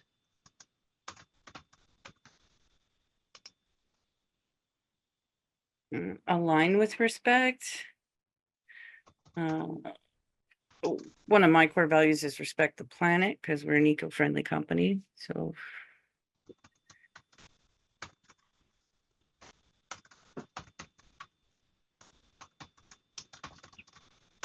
It just depends on the word that how you mean it will depend on the phrase or the sentence. Thoroughness. yeah, I'm frozen on that one. Thoroughness is like, I mean, be thorough. Don't cut corners. Ooh. So which do you want? Be thorough or don't cut corners? Don't cut corners. Well, one of my mottos is we don't cut corners, we clean them. So that's a good thing. So let's say be thorough. I'm going to give you a sentence here. Be thorough. So here's a sentence you could make for be thorough. We don't cut corners. So you could say, our core values are practice justice, respect the planet, and align with respect. Okay, let me just go back. Practice justice, respect the planet, be thorough. And when we are talking about be thorough, what we are really saying to our clients is we don't cut corners, we clean them. Right. So the idea of the core values is to give the immediate understanding of what your service provides. So my core values are do good, be good, do what is required, and work as a team. So whenever I'm having a conversation with a client, no matter the reason, I start with my core values. I say, well, here at Cap Cleaners, we believe in here at Cap Cleaners, we require our employees to follow our 4 core values of do good, be good, do what is required, and work as a team.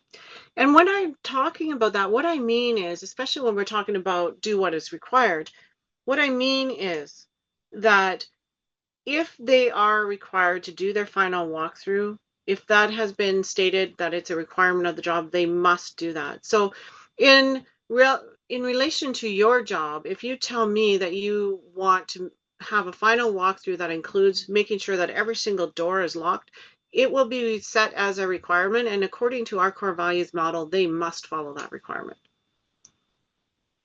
Do you see what I mean? Yeah. You can start, like, once you have the specific basis of the core value, then you can use that in your conversations to enhance deeper thought processes. What's the last one? Integrity. How would you put integrity into a sentence? Well, my core value is integrity is key. Or always act with integrity.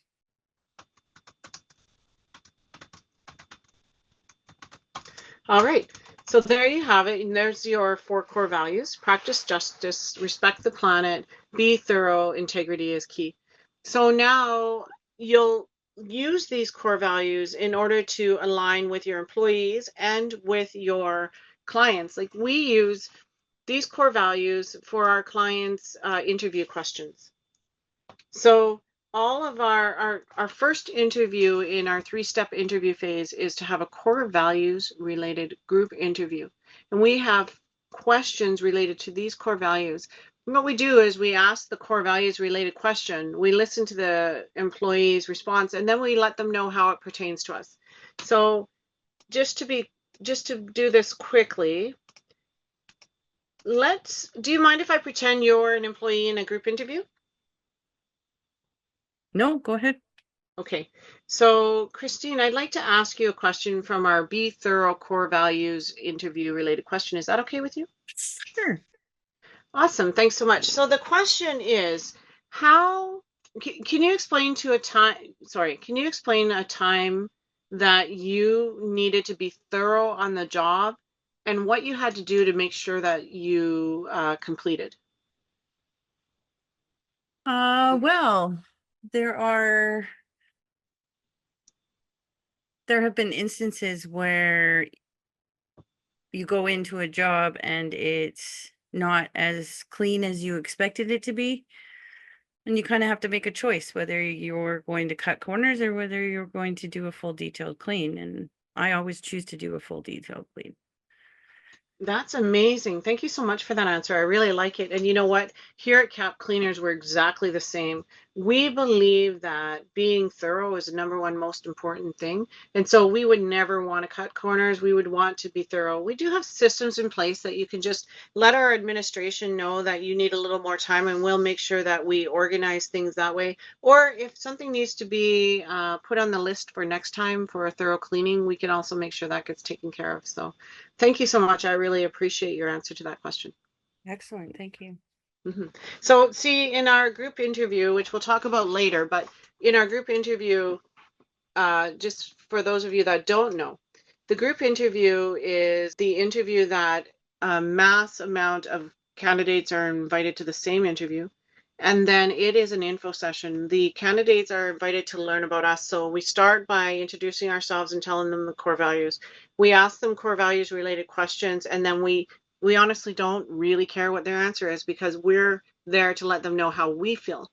Because And then we'll give them their wages, perks, and benefits. We'll tell them a little bit about the business. The idea is for them to choose to work with you. When you're looking for motivated and invested employees, they need to choose you, not you choosing them. So many people spend a lot of time like going through resumes and throwing out the ones they think are no good. I remember one time my sister had, for her financial services business, she had like 500 resumes. And she didn't know what to do. So the first thing we did was we went through the resumes, and anybody who made a spelling or a grammar error went in the garbage. And I said to her, but what happens if, if they just had a bad day and they just forgot to put that comma in there and they are actually the one employee that's actually going to do a good job? And she's like, I don't know how else to eliminate them. Now, I'm not going to insinuate that that is what led me to this. I learned this practice when I took online learning to learn how to attract amazing employees. I learned this system, and now I teach it to my clients.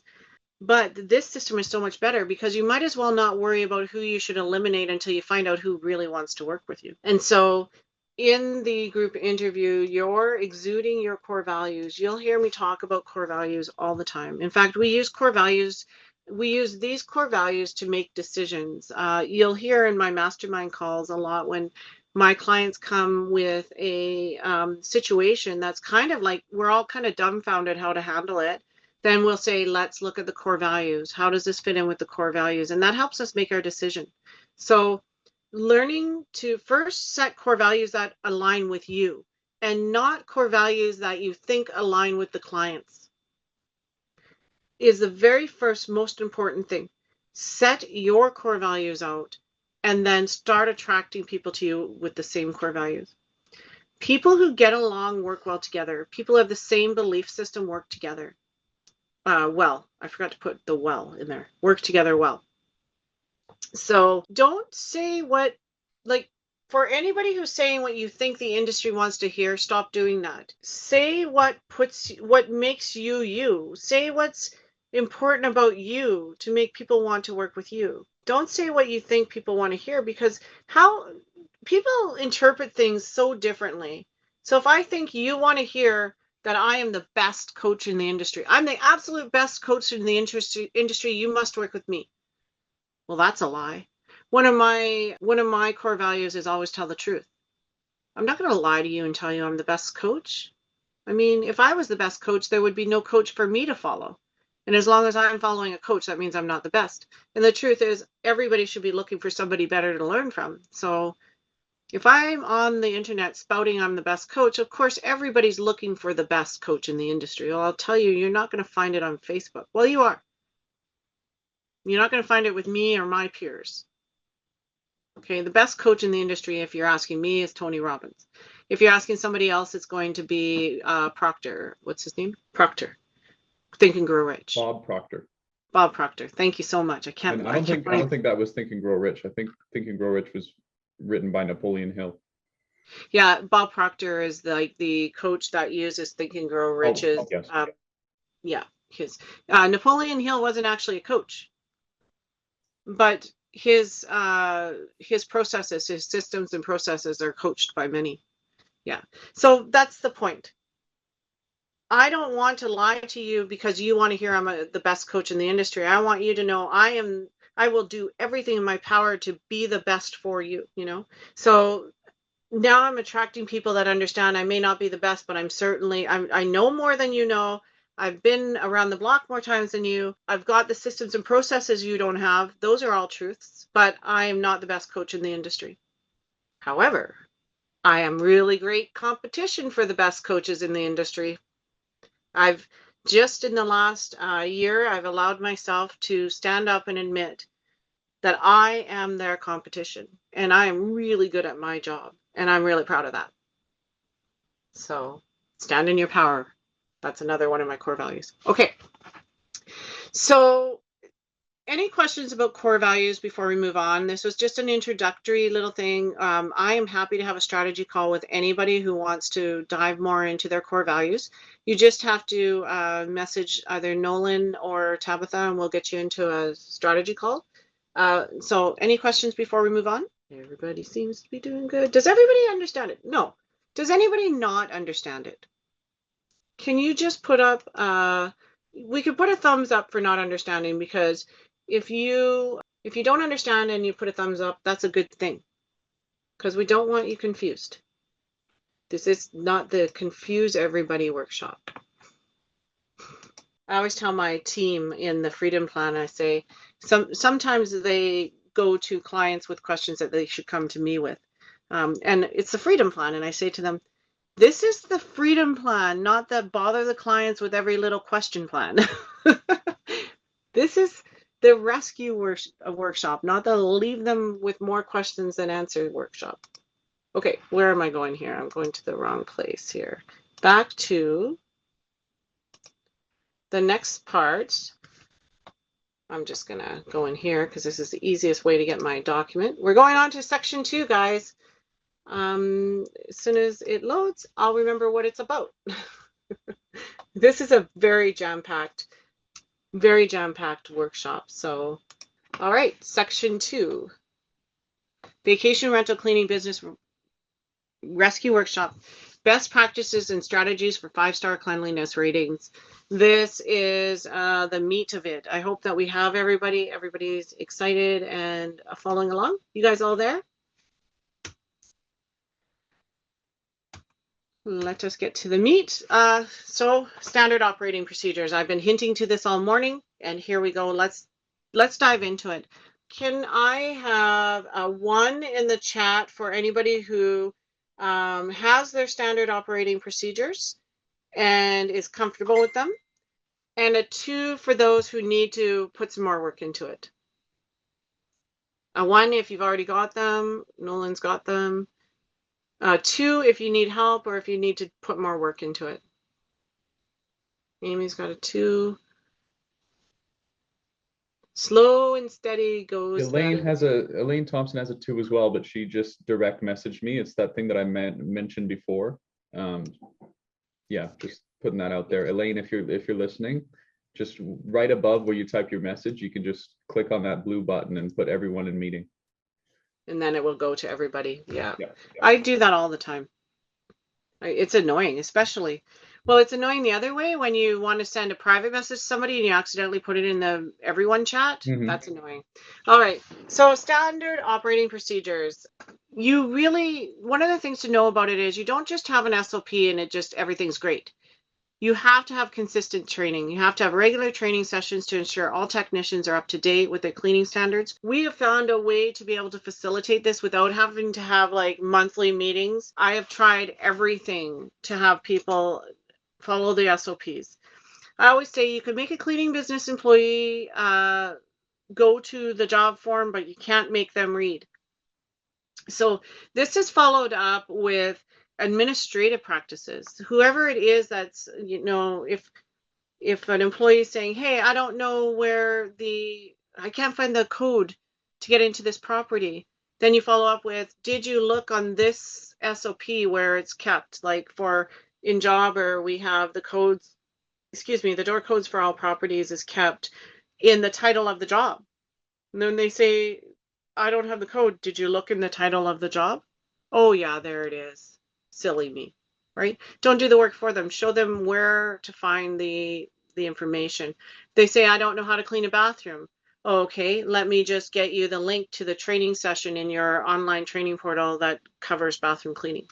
So in your Facebook Teams page, everybody in our Freedom Program has a Facebook Teams page. We are putting links or videos or workshops into the Facebook Teams page for your teams. As we see that 2 or 3 people are maybe not washing floors correctly, then we'll be like, hey, here's a refresher video on how to wash a floor. And then on top of it, in your monthly staff meetings, you'll be saying, hey, we've noticed that many of you are not really effectively cleaning your floors. We just thought we'd remind you that floor cleaning, we do have an SOP for floor cleaning. We're going to put the link in the chat here. We want everybody to go and do the floor training video. And by the way, we actually can see who's doing it and who isn't. So we'll be keeping track. And if you haven't done it, we'll be messaging you to find out what is the obstacle to keep you from doing your training. So consistent training and consistent solutions to get people to do it. It's a lot. And I'll tell you this, I don't like to pay people for training. I like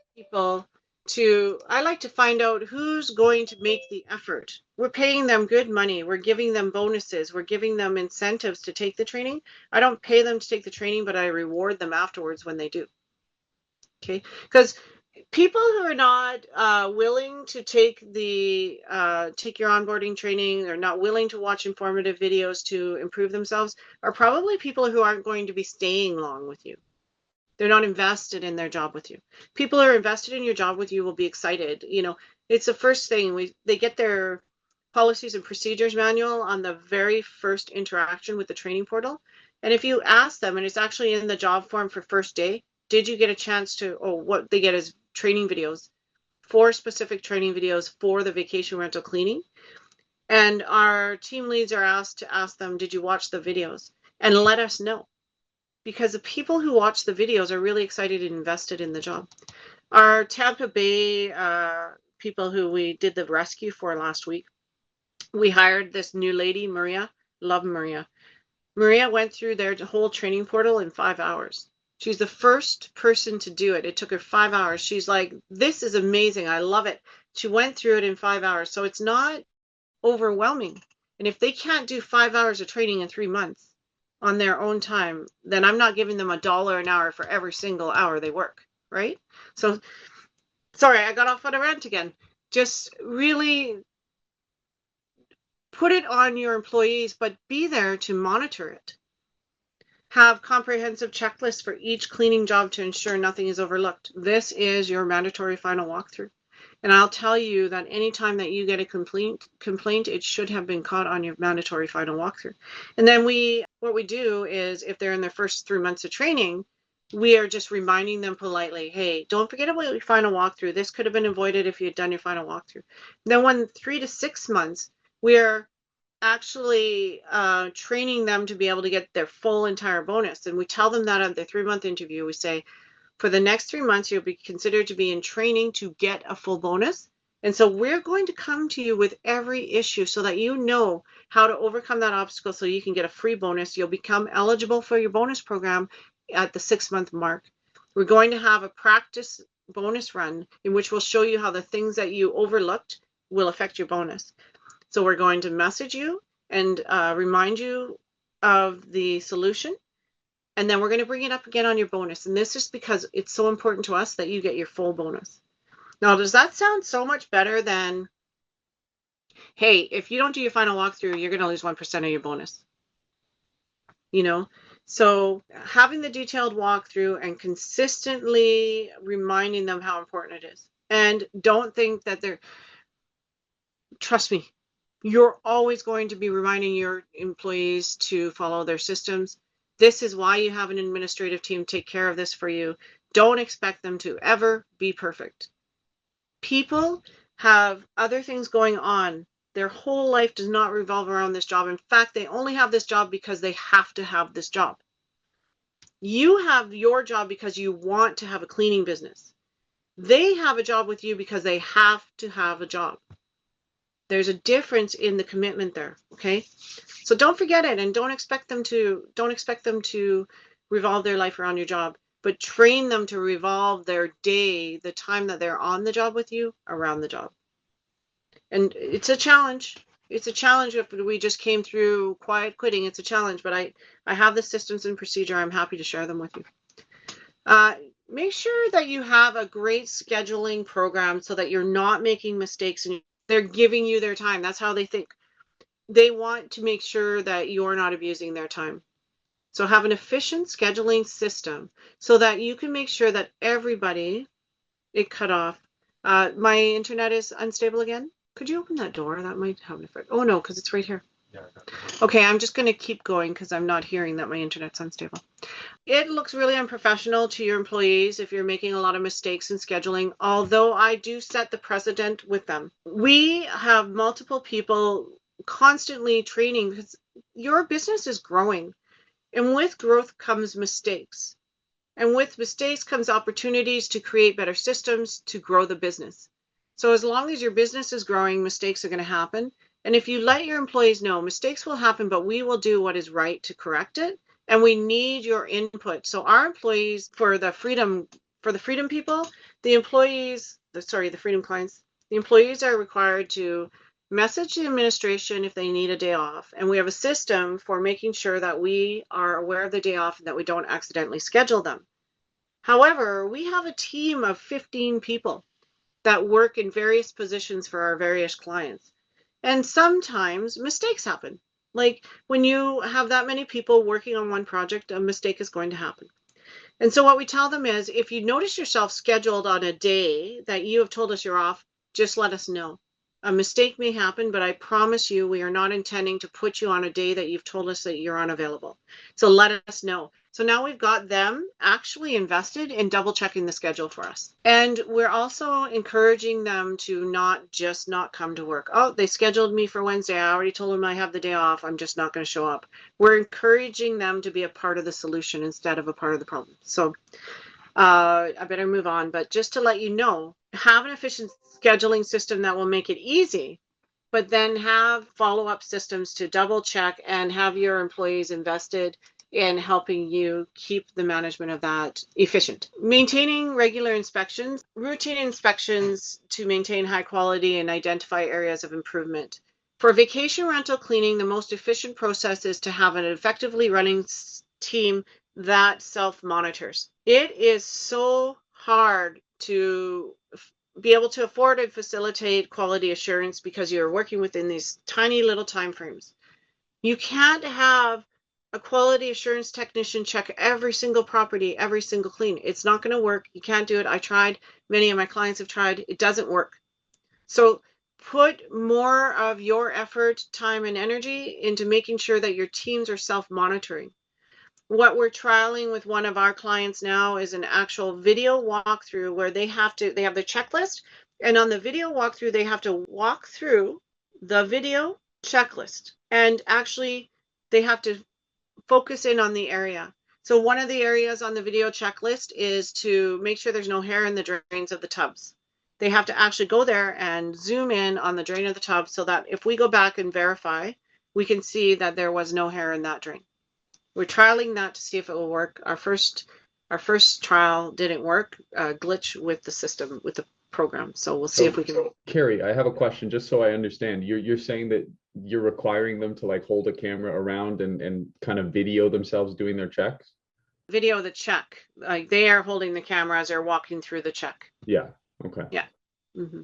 We're trialing that. Honestly, to tell you the truth, if they're following their final walkthrough checklist, it's not been a big problem, but some of our clients are really focused on video. I don't believe that it's really going to make much of a difference, but I'm always willing to try new systems in case they are better, in case they are more efficient. But I think that the complaints for the employees that do walkthroughs are very, very few.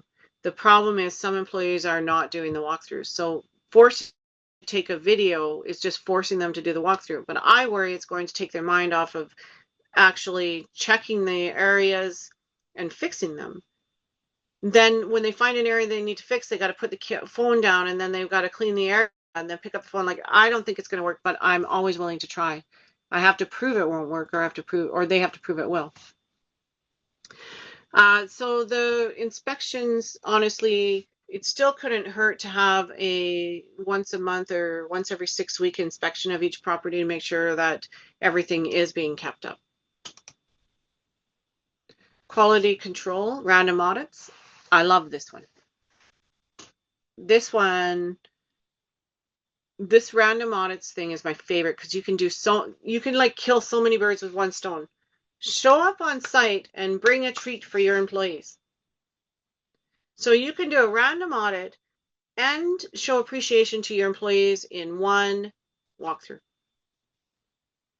So that's what I like about random audits. And also, if you have a red flag client, so we call a red flag client a client who has complained twice. Once in a while, you get a complaint. There was a streak, or they forgot to turn off a light. That's not. So you're going to be monitoring your employees. You're going to, for the Freedom Plan, we send a message to the employee at the job in question the morning of, and let them know, hey, this client has been underserved in the past. We just want to make sure that everything is up to date, everything's current. Don't forget to do your final walkthrough. It's a must-have. Just do not forget. Please message me after if there's any issues. Like, we just let them know that this is a red flag client. You're always looking for feedback from your clients. So when you're doing an initial clean, a post-construction clean, move-out clean, you should always message your clients and make sure they're happy before you send the invoice. You really should. If you have your employees doing regular notes, I have one client whose employees always do notes.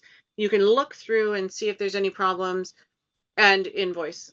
If there's no notes, you need to find out if everything went well on the job and if it was okay. So it actually just happened to me yesterday that a client was looking for an invoice. I messaged a customer of an owner was looking for an invoice for a large project. I messaged the owner and said they're looking for an invoice, but the employees haven't done their notes. This particular owner told me not to be bothering the employees about notes, that they can do them if they want to and they don't have to, and I disagree. But this is the owner, and the owner is the boss. So she said, no, they don't have to do notes. Go ahead. If there's no notes there, it means there's no problems there. Invoice them. And guess what? There were lots of problems on that job that the employee didn't tell us about until after we told them there was a complaint. And then there was like a list. And I said to the owner, if they had done their notes, we could have double checked with the client to make sure everything was all right before we invoiced. It was a $2,100 job. And there's a list this big of problems that the employees did not follow any of the procedures. Reach out to admin for help if you're having problems. Let us know in the notes if there's any issues. So it looked bad. I mean, it looked bad. I don't like it. So think about those things and get your customers' feedback. Make sure they're happy, especially before invoicing. On vacation rental properties, we invoice immediately after, but our employees are required to, most of our employees are required to always fill out their notes for the job before they leave the job. So if there is any questions or concerns, we know about it before we invoice, and we'll look into it before we send an invoice. And you're going to keep track of your performance indicators, how long it takes to clean a job, if the customer's satisfied, if we need to rework the rates. We never rework the rates less. We never lower our rates. We may change the estimated timing on a job. If 5 hours is more time than our teams need, we may only estimate 4 hours and charge 4 hours, or we may give them an increase if they need an increase. So if their property takes too long, we'll increase the estimated amount of time so that we can make sure we're billing for that. And have a reward program. You guys have heard me say already, $1 at the 3-month mark once they've taken their initial training, another $1 if they become a trainer, and 10% biannual bonus that you start with 10%, and as they do things against your policies and procedures, they lose points. Our average bonus was between 6 and 7% usually, but we did have a few employees that got their full 10%. Did I go too ahead? No. Okay. Staff management. So think about your hiring practices. You need to have a rigorous hiring practice in place, and that brings in the best candidates. Ongoing training and development. I'll tell you, the training program that my Freedom clients get now is a training program that's taken 10 years to build. It started out as a very simple training program. I've had multiple training programs on multiple different platforms over the years. And finally, about a year ago, I think we're going on a year, I found this training program that I really love, and I invested $15,000 into it. And I have created training for my online clients. You guys are actually utilizing that program today for this platform. And you can have unlimited employees. So one of the biggest problems that you'll find as you're looking for training programs is that the first 10 employees are for a low monthly rate of like $20 or something. And then when you get to 15, 20, 30, 40 employees, it goes up exponentially. Be careful. If you're looking into Talent LMS, be careful. That one really broke my heart. It was a really great program. And then once you got to 10 employees, the costs were outrageous. And the other thing to watch for is, so in the cleaning industry, you have any one employee will stay for an average of 3 months. Of course, we're always doing everything we can to retain them longer, but this is the average, right? So if you need 10 employees and 8 of them are only staying 3 months, over the year, you need 40 employees, right? Or 32. Now, if you have a program that limits the amount of employees annually, you're in trouble. And that was the thing I found. So in my highest peak year, which was 2022, in the summer of 2022, we had 72 employees. And Talent LMS started charging excruciating rates after the first 20 employees annually. So if I had 70 employees just for the summer, don't forget, I think that year we had 125 people that were employed with us at different times. And after you got employees, it was like something ridiculous, like $20 an employee. So 20 times 100, that's $2,000 for the year. That's when I said, no, this has to stop. So I have built the program and it is always improving. It's not perfect, but it is really good. And if you're interested in an online training program that you can have unlimited employees in, that the base template is already made for you, if you want to work with my team for that, we can work with you on that. I'll tell you that it's more expensive to purchase it outright than it is to just join our program. We give it free to our Freedom clients. So let's see here. Make sure that you have some sort of ongoing training and make it as efficient and inexpensive as possible, because you're going to have to be doing this for multiple employees over and over and over again. Plus, you want to send them back to retrain if they are weak in some area. You need to have regular meetings with your employees. You should be having, Nolan, can you reach out to Elaine? She wants to know more. You should be having regular meetings with your employees. So I like to see my owners having monthly meetings with their employees.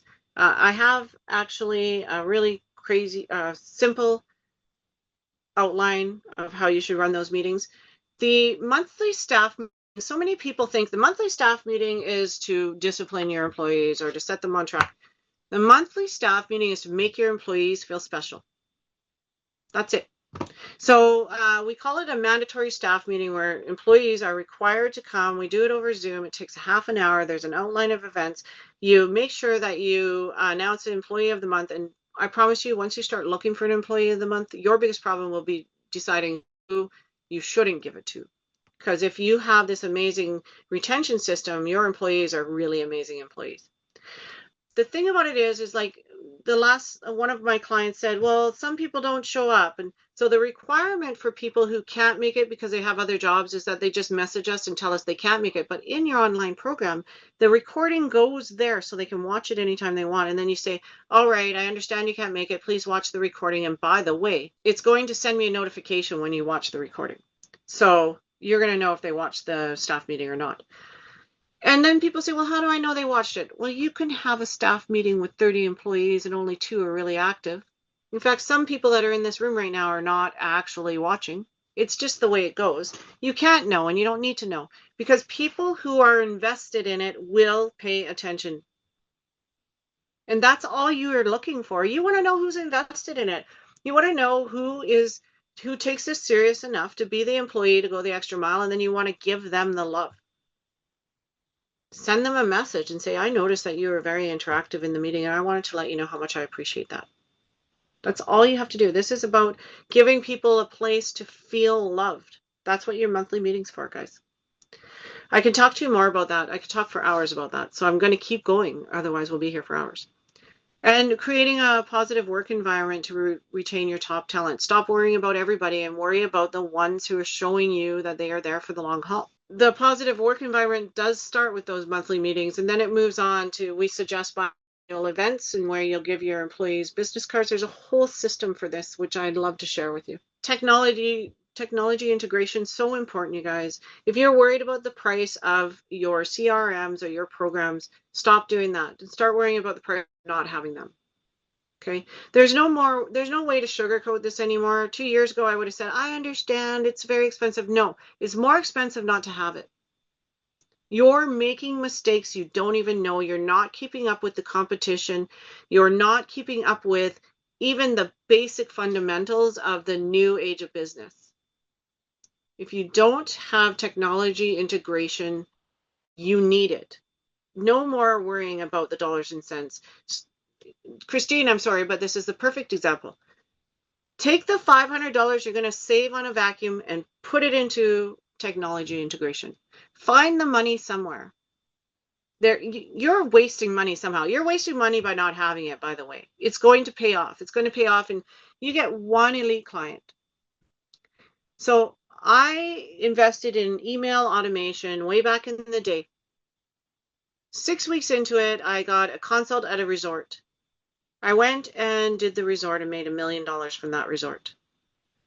My email automation runs to this very day. I get some. I don't put a lot of thought and effort into it because at $97 a month, I made $1 million client. It paid for itself a long time ago. And stop forgetting about where you made the money. I made $1 million from that $97 a month program. Well, back then I was paying someone else to do it for me, so I was paying $2,000 a month, but now I do it myself for $97 a month. I also do it for all of my clients for $97 a month. There are other people out there charging $2,000, $3,000, $4,000 a month for email automation. Please don't go to them. Please come talk to me first. They are ripping you off. I promise you, they're ripping you off. Okay, so let me get back to it. That email automation program, it actually has brought in more work since, but it brought me $1 million. I'll pay $97 a month until, well, I do it now for the online program. I don't know if I've actually gotten a client through the online program for my email automation, but I refuse to turn it off because I know it worked once and it will work again. Email automation, high level is the one, Christine. It's the only one I use. I've tried all the others, and honestly, high level is a leader in this industry. And if anybody wants to know about it, it's hard to run. It's hard to manage. It's growing at such a great rate. You can do your email automation, your social media, your employee automation, your website, everything through the high level for, well, 123 if you want a website too, through my program. So it's the leading in the industry. We just recently hired a Go High Level team that facilitates our clients. They write all the content and they do all the audits, and it's unbelievable what they're doing. So anyways, Go High Level is the thing, but it's really complicated. We can't do it in-house anymore. We have to hire experts. Just remember, like, if Go High Level paid me off once, I'm willing to use it for the rest of my life. Sometimes you just have to tweak it and find out if it's slowing down for you or not working for you. What is going wrong? Is it the subject line? Is it the content of the email? Is it who your target audience? You need to find out why it's not working, because it does work. You also need to be patient. I had another client who got a $4,600 client within 3 days of turning on their automation. I had another client who waited a year for her first consult from her email automation. It also is for other things. You're creating leads lists. We send out 2,000 emails every single day for some of our clients who are ready for that kind of volume.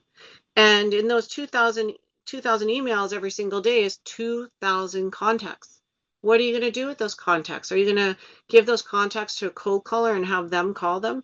Are you going to, find out their addresses and walk in and say, hey, we sent you an email the other day. Here's a brochure. How are you going to use them? Are you going to create a birthday sequence, quarterly promos? What are you going to do with the thousands of contacts that you have? So if you're somebody who's using email automation and are thinking about quitting, stop it. Think about how you're going to make it work for you. If you're in the master plan, you're on your own. I'll give you ideas, but the master plan is the done by you program. I'll tell you what you need to do, and you have to do it. And if you don't want to do it, you should upgrade to the Freedom Program and let us do it for you. But you shouldn't be stopping email automation. You shouldn't be stopping Go High Level. That's what I mean to say. You should be finding a way to make it work for you because it's an amazing program that could make you millions. So stop looking Carrie, for. I just want to say one thing about Go High Level. A lot of people, like, this was my concern, and I know my mom's concern at the beginning was, do I pay for Jobber or Go High Level? And I found that they kind of accomplish different things. That's right. Oh yeah. Oh, I see. Thank you for bringing that up. I saw it just this morning that somebody said Go High Level is a great management tool for your cleaning business. No, no. Pay for Jobber and Go High Level. What you can do is you can upload the leads from Jobber to Go High Level with, you know, a 2 or 3 step process. But they do incredibly different things, and Go High Level will not effectively run your cleaning business. You cannot convince me it will. And I love Go High Level. I know there is some of you know, I'm not going to say names, but there is a really established coach in the cleaning industry in a different country who is saying Go High Level is the go-to. I just don't agree with her. I just don't. So if you're looking for my advice, have Jobber for your client and employee needs and have Go High Level for your social media and digital marketing needs. And together they pay themselves off. Separately, they pay themselves off. But I wouldn't use Go High Level for cleaning business for facilitating your cleaning business. Can't schedule. I don't even understand. You can't schedule appointments. You can't schedule a cleaning team in Go High Level. Yeah, Go High Level is very confusing that way. I've seen it work for people like office professionals, like dentists, chiropractors, and things like that. But that's where you're in a single location and you don't have to move. And I think what Jobber does really well is we kind of talked a tiny bit about route optimization and, you know, being able to function an entire map, an entire GPS, and then also the utility of running an entire management, you know, a team all in that one software. It's amazing. And then Christine, she just added, when I first started Jobber, I thought it was too expensive, but now I realize how efficient things run with it. It was a game changer, so worth every penny. It actually probably cost you more money to run without it.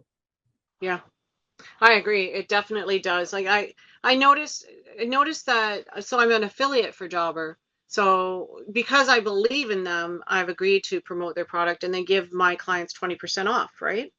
But recently there's been an increase in their rate, and I thought about it. Like at first I was frustrated, and I sent them a message, said, you want me to promote your product, but you've increased your rates. They're like, yeah. And did you notice how much the product improved in the last year? I was like, yes, I did. The product has included so many outside technologies. It's not only integrates with QuickBooks, but also Xero. It integrates with Stripe. It's got all these integrations. It's got expenses. It's got everything you need. And so I was like, you know what, you're right. And to pay an administrative assistant to do that all manually would cost you so much more. So yeah, you're right. I agree. It's worth it. And also, it takes your business up a level. If you're looking for a quick validation of professionalism, you shouldn't be using QuickBooks to send invoices. The first thing that I think when somebody tells me that they use QuickBooks to send invoices is that they don't know that it's not recognized as a professional practice. It is recognized as a professional practice for accountants and bookkeepers. But for the service industry, QuickBooks is archaic. And whenever they see a QuickBooks, they know that you are not up with the times. And if you're not up with the times, you're not professional, because professionals keep up with the times. Does that make sense? So for that little bit of money it costs for a Jobber, you now are elevating yourself. Better than, honestly, it should be your first marketing spend. I agree with that 100%. And it's a status increase too. You say it's upgrading your business, it's also upgrading your status. And as much as we like to pretend that it doesn't matter to your clients, they definitely want a company that is perceived as higher status. Yeah. First impressions are so important. When the client messages you and says, hey, how much to do this property? How much to clean this property? First, I have to take a look, because I'm not just like, you know, I'm not a call-in service where you just call and we come running. This is a This is a professional relationship, and in a professional relationship, you don't get service over the phone for cleaning, right? So first I got to do an on-site consult, and then we'll create a proposal for you. We'll send you a new client info package so that you understand our service. And by the way, the client info package is more to set boundaries so that your clients are not walking all over you and they know the rules. But they don't know that. They think it's just professional. There are so many steps, and one of the steps is to have a professional estimate sent. Yeah, I agree with you. Thank you for bringing that up. Let's move on. Some of this stuff I just get so into because I didn't know it before, and now it makes so much sense. So the second thing for 5-star cleanliness is presentation. So you want to have specific protocols for different areas such as kitchens, bathrooms, and living spaces. And not only for your client, but for your employees. But you can use your training videos. So in our training program, we create training videos that are branded and accentuated to your business. So when your clients say, well, one of the biggest concerns that we've had is cleaning our bathrooms. Like they never seem to get the bathroom clean. You can say, you know what? We have an in-depth training video on how to clean bathrooms that our employees have to follow. And if you like, I could send it over to you. Boom. You are then and there, you've got that client at your price. Like having these types of things in the background working for you, create something more for you. Attention to detail, focusing on often overlooked areas. All right, yay. When you're doing a consult, this is why a consult is so important. Your systems and procedures focus on these details already if you are invested in your systems and procedures. Your employees are already trained and required to do this. But when you go to an on-site consult, you say to your client, to your potential clients, can you show me around and point out the areas of concern? Now, if you are a professional in this industry and you know what you're talking about, you don't need them to show you where the areas of concern are. You know, you have systems and processes. You're getting them to remember why they're so unsatisfied with the current cleaner. You're bringing back all of that emotion and anger and resentment towards their current cleaner, not because you want them to be mad at them, but because you want them to see why you're so valuable. So they're like, oh my goodness, underneath this couch, there's always junk under this couch. There's always crumbs and toys and hair from the pets. I can never get the cleaners to do this. And you're like, oh, I understand. I'm really sorry that happened to you. There are a lot of cleaners out there who just don't have a really great, well thought out plan for making sure that their employees understand how important it is to get underneath the couch. But I promise you, not only do we already make that clear to our cleaners, but in the training module that I'm going to make specifically for your property, I will outline the fact that this is a source of pain for you. I'll make sure that my cleaners understand that this really affects you when it's not done, and I'll make sure that they understand how important it is. Now, tell me, if you were somebody who your cleaners refuse to clean underneath the couch, wouldn't that get you? Like, oh, you have a training portal? Oh, you're going to make a training portal only for my property? Great. Can I send you pictures to upload? Can I send you videos of what I like to see done? And then you're like, yes, thank you. Thank you for doing my work for me. Yes, that would be great. I'd love to. I'd love to include that. Like, imagine, what would you be willing to pay for that? Right? This is what we're talking about when we're talking about go for the elite. Go for the people who are upset and solve their problem. Use of quality products. So definitely, please, if you're using Windex, Pine Sol, stop. Windex leaves films on surfaces that after time, the only way you can get that surface clean is with more Windex, which is leaving more film. Find products that take away the things that are dirtying the surfaces rather than add to it. Windex is a trap. It's not a coincidence that once you start using Windex, you can only use Windex. It's a trap. It's so that you'll buy the product more. It only comes clean if you use the same product. It's a trap. Pine Sol, it's just it's archaic. It's an archaic practice. It doesn't smell good, even if you say it does. It doesn't smell good. That's my opinion. I don't know if it smells good or not. I can't stand this stuff. I can't stand it. When I walk into a place and smell Pine Sol, I know that the cleaner that's there has no clue what they're doing. And I actually will say it. I'll say, "Oh, I smell Pine Sol. I know what your problem is." They'll say, "What do you mean?" I thought Pine Sol was amazing. No, Pine Sol is the hardest on your, like, Pine Sol is so corrosive, and most people these days have sensitivities to smells, and then Pine Sol is meant to cover up a smell, not take it away. There are so many things wrong with Pine Sol, and if a cleaner's using Pine Sol, it tells me they're not professional. So stop if you're using Pine Sol. Go to your supplier and ask them what the best thing is. And I have some amazing products that I found over the years that just do an amazing job. Don't leave a film behind. Leave a very, very faint scent of jasmine, or I forget what the other one is. Jasmine or lavender. And they take away the smell. Any product that has nanotechnology is good. Nanotechnology is tiny little molecules that eat bacteria. And the cause for bad smells is bacteria. So if you have a product that's eating bacteria, why wouldn't you use it? It's also non-toxic. You can drink it and not die. We can talk more about that in maybe later on or in a private session. And your professional appearance. Okay, guys, this is so simple. T-shirts. T-shirts in your company color with your logo on them.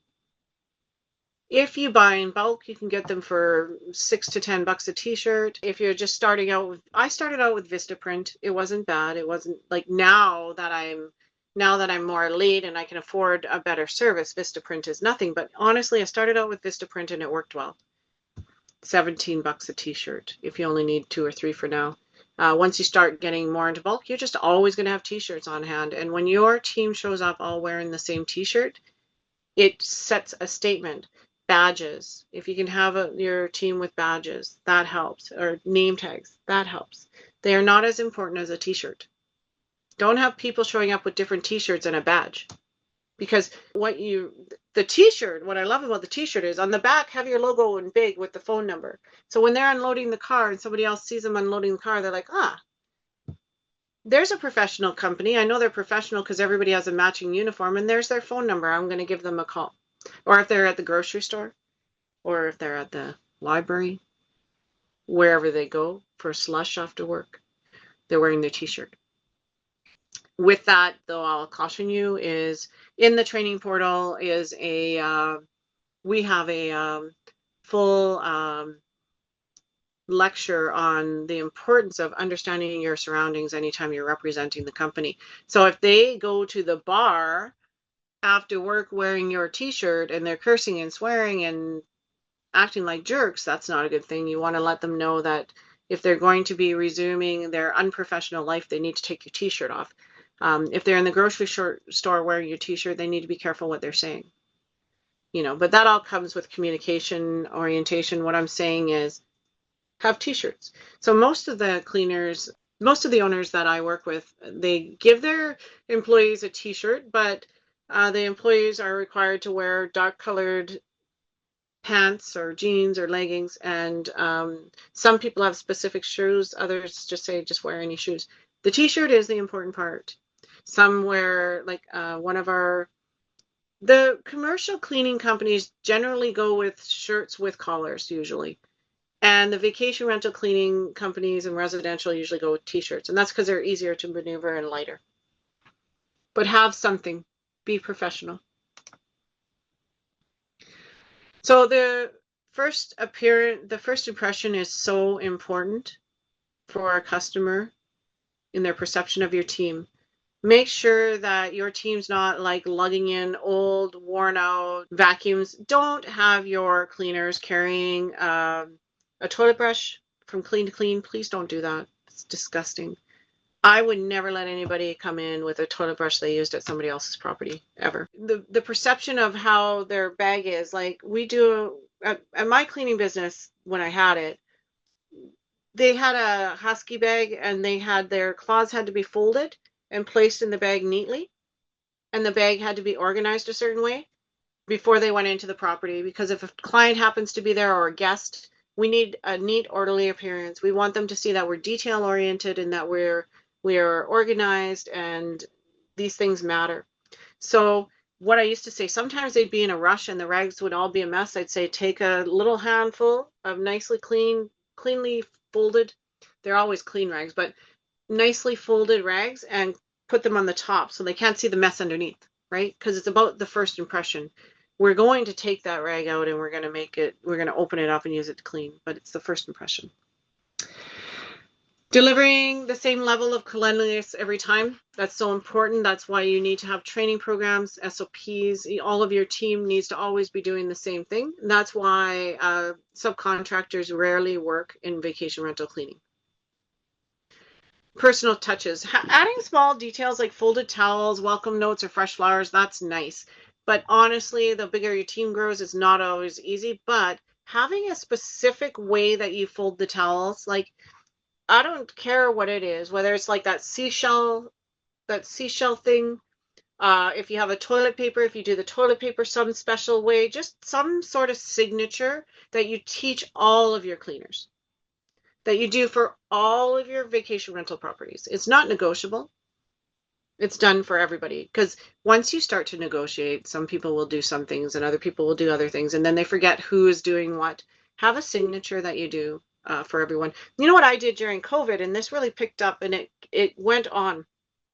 We had from Vistaprint, we had a card, a triangle card that on the front said, this property has been lovingly sanitized by, and our name and our phone number. So hopefully their guests will phone us and tell us when something's wrong rather than phone the property manager and tell them. Hopefully. You have to get permission if you're going to do that. But I loved it, because then a guest would call and say, I can't find the toilet paper. We say, oh, it's just underneath the sink in this room. You know, easy. But you don't manage properties. You only deal with cleaning. On the other side was, I think it was just our logo. I'll find one somewhere and show you guys some one day. Anyway, we left those stands, and our clients really liked it because it brought a level of professionalism to the cleaning. When you're dealing with elite hosts, 5-star cleanliness is the most important thing. And so they want them to know that you've invested in a professional company to clean. It's important to them that the guests don't think that you're just they are cleaning themselves. That's not professional, or that they're hiring like anybody to clean, solo cleaners. Find a way. Make sure that you have sanitization protocols in place. I have found a really great product. It's called Sabre, S-A-B-R-E. It can be used with pH-free all-purpose cleaners. So you can actually just put a drop of that in your cleaning bucket, and it is effective against 100 different viruses, including COVID-19, influenza. Have protective gear if your staff need it, especially gloves, masks. Using air purifiers and ensuring good ventilation. That's not always, you're not always able to do that. But if your employees are doing a self-cleaning oven, they should have the windows open. So they should know about ventilation. And make sure that you have health guidelines set in place, and make sure your employees know about them. If you have a training portal, it should be there. I think our training portal has WMIS, and we're working on AHS for our US clients. And are we there? Always be working towards continuous improvement. So keep your staff informed about the latest cleaning techniques and products. If you have a new product, create a training session for it and let them know about it. Collect and act on feedback from both staff and customers. Staff feedback is so important. If your staff is saying, this product leaves smears on this product leaves the windows streaky, find a new product. If you get that, the first time you get the complaint, make sure they're using the product correctly. If they're using the product correctly and they're still getting streaks, go and find a new product, because the clients are going to complain about the streaks and the staff are going to say, I told you this was happening. So listen to your staff, listen to your clients. Stay up to date with the industry trends and incorporating new practices. So watch what's going on. I saw a big, huge thing in those pink little scrubbies. Those scrubbies. In the United States, you guys have these things called scrubbies. They're sponges with faces on them. I can't stand sponges. I think sponges carry bacteria, and I wouldn't. I see that many cleaning companies are using them in more than one place, so I don't agree with it. But it was a trend. Like the Home Depot one. It says scrub daddy or scrub mommy. Mm-hmm. I Yeah. love them though. You do. Do you use them at only one property, or do you use them at multiple properties? Oh, I use a, I keep one sponge for each property. That's good. That's what I was going to say. Because it helps with the oven, especially the oven. I heard that. So that's a new trend. We don't have it in Canada, but I know that many cleaners are doing it. It's everywhere. So The like site, you can order from the site. I don't have a cleaning business anymore, so I don't Oh yeah, I have. forgot. Oh, Oh, at your house? yes, You didn't have a house. I don't have a house. Scrub mommy and scrub daddy. Cool. Christine, you say you use them. You're in Canada. Do you get them somewhere specific, or do you order them online? I get mine at the dollar store because I like the little ones because I don't want to spend money on the big guys because we don't reuse them a lot. Like I only take them to move outs deeply. Oh yeah. And Awesome. then they also have little rectangular ones with little that aren't the same as the scrub mummies and scrub daddies, but they're made by Scrub Daddy. Mm-hmm. We use those more often because they're a great shape. They've just got a good grip in the tubs and whatnot. Yeah. Yeah. But because I'm an eco-friendly company, I get mine made from like a lady makes my scrubbies for me. Mm-hmm. But those are what we use for deep cleaning. Yeah. Awesome. Yeah, so like that's an example of keeping up with the trends. Don't be afraid to try it out, but don't be afraid to cancel it out too. Just because everybody's like some people are really great at marketing and they create a movement and everybody's involved and everybody thinks it's amazing only because the marketing's amazing. If it sucks, don't do it. Like be willing to stand up for your business if a trending thing isn't working, tell your clients. I know other people are doing that, but it's not working. Like there was this thing. What was it? I saw it online. I was like, I can't believe people are doing that. I can't remember what it is. So later, I mean, there's 100 different things that people do that they shouldn't do, and they're only doing it because everybody else is doing it. And always be comparing your performance against others. If you're following my system, you're going to be a top performer. But if you find another top performer that's doing something different, pay attention. I'm always paying attention to what other coaches are doing, mentors are doing, to see if I can fit in. The truth is, I'm going to tell you, I don't fit in with any of them. I'm different than them. And for a long time, I thought that was affecting my ability to serve. But the truth is that I'm different because I'm not allowing the traits that I find to be negative to influence me.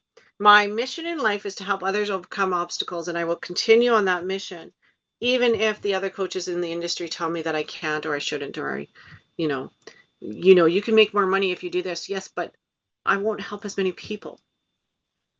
So just remember that you can always say no, that just because the rest of the industry is doing it, if it's not in the best interest of your employees, your clients, or your business, then you don't have to do it. So be careful of that, okay? Interactive discussion. There we go. We're at that point where we can have a discussion. Also, a few minutes for bathroom break. I'm going to give a few more minutes than I gave last time. So it's 12:58 here. So it's 1 o'clock here. So it's noon there, right? Noon in Pacific Standard Time. Yes.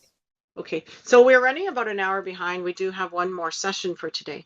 And I'm going to continue on with it because tomorrow's a jam-packed day. It's completely up to you if you're going to invest, your time in this. At $47 for the course, this is $1 million material, guys. So if I was you, I would hold on for the last hour. But I am going to give a 10-minute break. I don't think the last hour actually is going to take an hour.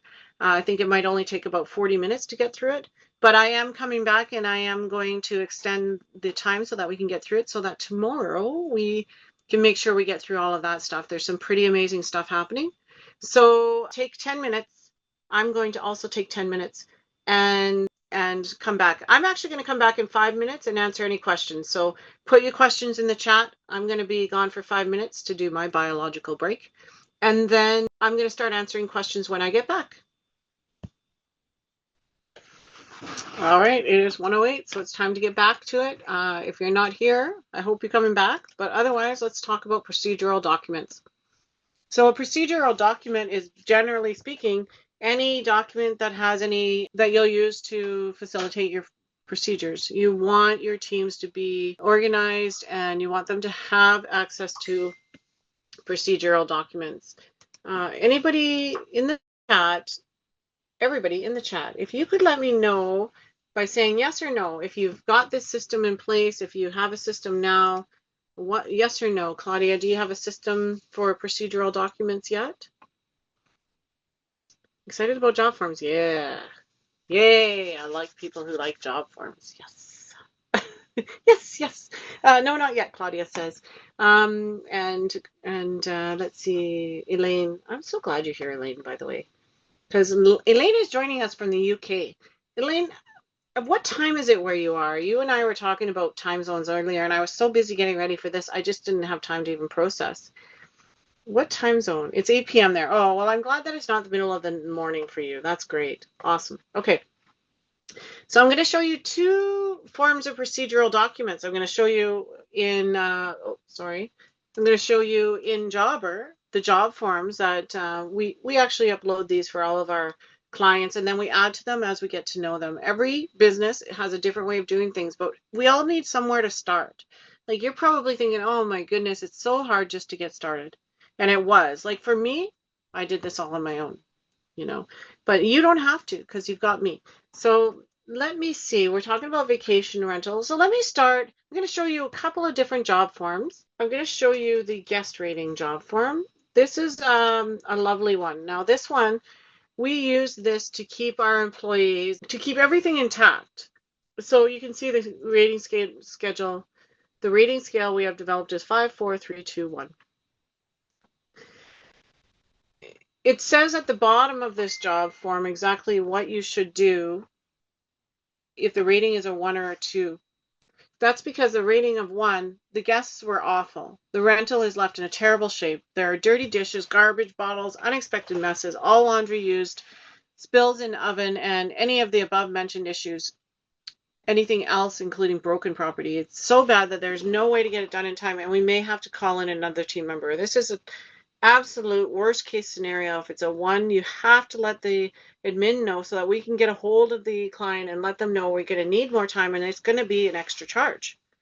We always let our employees know, if you wait until after to tell us that it's a bad situation, we can't fix it and we can't charge the client for it, right? So 1 is, it's going to take longer. I have no idea how long. A 2 is, the guests were bad. This will take a bit more time. So definitely going to take more time. There's an unusual mess, or the guests were particularly unsanitary. There has been 1 or more of the following issues causing us to ask the homeowner to hold the deposit and authorize extra time to clean. Vomit, pet messes, spilt juice, freezies, alcohol, condiments, walls are splashed, extreme spills in the oven or barbecue. I had one barbecue once that in the end we deduced it would cost the client less to throw out the barbecue and buy a new one. They had used, what is that chicken company, Peter? Swiss Chalet barbecue sauce in excessive amounts. It was all over the barbecue, and it cooked onto the barbecue like silicone, like a silicone layer. It was really terrible. We couldn't get it off. So they will let us know. They'll take pictures, and we will we'll let the clients know. So many of the elite homeowners and hosts require, they require their guests to leave a deposit for damages. And if we have to stay later, they take it out of their deposit. And the only way that they can hold their deposit is if we let them know before we're finished. We don't wait until the cleaners have been there 2 hours late and then say, oh, they need more time, because it's a trust issue with the clients. If they're going to need more time, they should know that before, like immediately, and they should be informed immediately. So we will not stay late. We will stay, and we will stay as long as we have to in order to get the job done appropriately. But what we do is we text the client, let them know it will take more time, and then invoice them appropriately after. So it's not that they have a say, but they have a right to be informed, if that makes any sense. And a 3 is the guests were okay. The rental is messier than usual. Garbages haven't been removed, dishes unwashed, unexpected mess, stain, spill, or breakage. They'll need to hustle, but they're going to be able to get it done on time. So a 3, we want to know about it so we can just keep an eye on them and give them any support they need. But they should be able to get it done in the allotted time. A 4 is that they were good rentals. It'll take regular time to clean it. And a 5 is they were awesome. They left it in satisfactory condition. Dishes are done. Garbages are taken out. No spills, stains, messes, or breakage. So that's a really important thing, that job form. So it's one example of a procedure method. Now let me show you the cleaning job form here. Feel free to unmute yourself and ask any questions at any time. So this is a general cleaning procedure for vacation rental cleaning. And of course, there's the rank the guest again, because you can lead an employee to a job form, but you can't make them read. So we put it in 2 different spots because we really want to know, especially if it's really bad. We want to know so that we can fix the schedule for the day. Then it says restocking requirements. It's just telling them to let us know what they need to, what we need to know in order to be able to restock. And then it just gets into the step-by-step directions on how to get through any clean. So the idea is your job form will set up for your least likely to succeed employee. So if it's an employee that just started with you yesterday and for some reason their partner's not showing up, they could go through the job form and they could be successful. So it tells them exactly what order to do each thing in. I'm not going to go into this in great detail because there's so much to it, but I will tell you a few things about the job form. Of course, you always have to strip the beds first and get the towels ready. We have most of the clients for most of our vacation rental properties are owners. Because it's a deep down thorough cleaning, what we suggest is rather than sending your laundry away to have it laundered and spend your money there, because with some guests, you really got to talk to them about how they're going to find the money to be able to afford your service. We will do as much laundry on the property as possible and take a little extra time to make sure that the cleaning is done up to task, 5-star cleanliness. So saving money on having to use the laundry and putting it back into the money for the cleaning. So we suggest that your cleaners should first always do towels, because it's almost the same, that there's never enough for 2 turnovers. Every property should have 3 sets of linens. 1 set is on the bed, 1 set is to be put on the bed, and the 3rd step is in case a set gets destroyed by the current guests, for every bed. 3 sets for every bed. If there's 3 queen beds, there should be 9 sets of linen. So they do the towels first because usually there isn't 3 sets of towels for 3 turnover cleans, right? Towels first, then the duvet covers and the matching pillowcases go next, and then the throw blankets if they are required, and the sheets are always last. The sheets are always last because basically you're going to have your teams probably making the sheets with the spare sheets, because you're going to have a team member making beds while they're waiting for laundry. Right. It is nice though if they could just take the sheets right out of the dryer and throw them right back on the bed, because then you don't have to worry about folding and you don't have to worry about wrinkles. Then the next thing is that the first worker will always vacuum first. It sounds crazy, but the thing is, if one person goes through the entire house and vacuums the entire house first, they're basically inspecting every room as they go. So they're going to find like hidden messes And they're going to find it at the beginning of the job rather than at the end when they're in a rush to get out before the guests come. So it's really important to have one person go and vacuum the entire house first. And where they'll start actually is in the first bathroom that your second cleaner is going to do bathrooms. They're going to start in that bathroom. They're going to quickly clean out. They're going to vacuum the overhead fan. They're going to vacuum along all the edges, vacuum and underneath the sink. They're just going to use an edger to get in there. I have a full video to show you how that's done. More importantly, to show your employees how that's done. And if they start in that bathroom, then the other person can get started in the bathroom while they're doing the rest of the house. Patios and barbecue, team one after vacuuming, then they're going to go and light the barbecue if you're burning off barbecues for people, and set an alarm on their phone so they remember to come back, so they don't use up all the propane and or start a fire or something. They put it on high and forget to come back for an hour. Then they will go to cleaning the main living areas. After that, they do the kitchen last. Kitchen is always last because it's the main, it's a place where your what do they call it? The prep area for the rest of the house. So this is where you're, getting your clean buckets and bringing all your garbage and everything to the kitchen.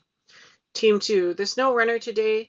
When we had 37 cleans in one day, we were sending a runner with a runner ahead of our teams. The runner would go to each project, go in, strip the beds, get the laundry started, stock the supplies, and then go to the next project. It doesn't work well unless you're really, really busy. It doesn't work for a small team. So the team worker number two is going to go and do all the restocking first while the vacuum person is getting started so that they can get ahead of them. And then it tells exactly what they need to do in their in their job. So they do bathrooms. Team two, they start with the stocking and the stocking requirements and the garbages, and then they go directly and start on bathrooms. Then they dust bedrooms, and then they clean porches, entry rooms, laundry rooms. Then they work together to make the beds and do the towels and perform the final walkthrough. And each job has different requirements for linen placement, and that goes into a different field of the job. So this is a general job form that is attached to every single job so that anybody could do the job if they needed to. Anybody could be thrown into a vacation rental cleaning and be able to do it. Now, let me take you into our training portal for one of our companies so you can see a secondary procedure. Okay, so having multiple procedures really, really helps. Some employees are motivated by video, some PDF, some quizzes, some all three. But let me show you one that's finished is Simply Immaculate Cleaners. Her training portal is finished. Let me see. There it is. And I'm just going to go to student view so you can see what it looks like. She has 29 employees in her training portal. Okay. So one thing to note is that if you could have your program set that it starts with onboarding, this will help to make sure that all of your employees are onboarded correctly and don't get overlooked for the training portal because their tax forms are right here. So in this little procedural document, it tells what they need to wear on their first day. It tells them how to get a hold of the admin portal, what the phone number is. It gives them the videos, procedural videos for each different cleaning practice. This is like a starter. These videos are 20 minutes or less each. Their Facebook login page. We want them to join the Teams group. Here's their forms. These forms are their payroll forms. So they click on this and they can fill out their forms right online. I'll show you. I'll put me in here. I'll show you what it looks like.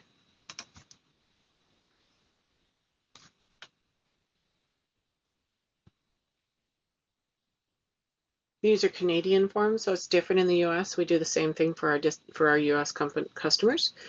We have their tax form here, and they can come on here, fill it out, sign it, and then we have the digital copy that we upload to their client file and send to your payroll processor so that it's all taken care of. So that's in the very first one. So it tells them that if they don't get their forms filled out, they might not get paid. And as soon as you start messing with somebody's pay, they get their things done. And then the portal just goes on to have all of these different videos, written word.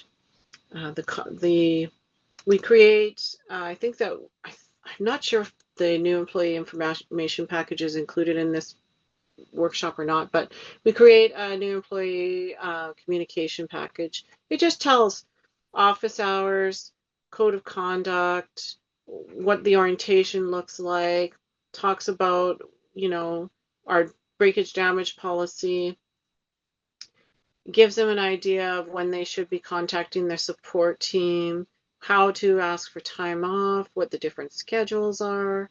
It talks about the absence policy here, community, please, the Facebook community, and there's another link to join the Facebook community. Code of conduct. We talk a little bit about bullying and harassment here. Then cleaning procedures, mandatory forms, where they're going to find the references for all that. What we promise our clients so they have an idea of what service they're providing. This particular client actually has the thing, there's some pretty big storms that happen, and what's important to her is that her employees are taken care of, they feel safe, so she doesn't require them to go out on bad weather days. And she actually offers money to help them get winter tires. When their payroll is, when the cutoff is, how to get an advance. She believes in advances in case they need it in the middle. So there's the info package, and then there is a client-specific training for each portion of the info package. There's a breakage and damage. And then you can see that it's got a little key here. That means they have to finish the quiz and get 100% before they are able to move on to the next lesson. Then, of course, we have our safety training, jobber help. It just goes on and on. How to make beds. So what happens here is we do have a generic, making beds look neat, but this particular client, there were 2 people on her team that were really struggling with bed making, and so she said, can you just make us a training portal for making beds? So we did. How to put on duvet covers, how to fold the top sheets, how to put pillowcases on. You think it's common sense, but I always say common sense is not common. How to put pillowcases on, how to do the 3-sheet method. So now what we did was we had the 2 team members that were really struggling. We created this making beds portal or module. We sent them the link. This would be the link for this module, and asked them to go in and watch this, and then we monitored to make sure they did.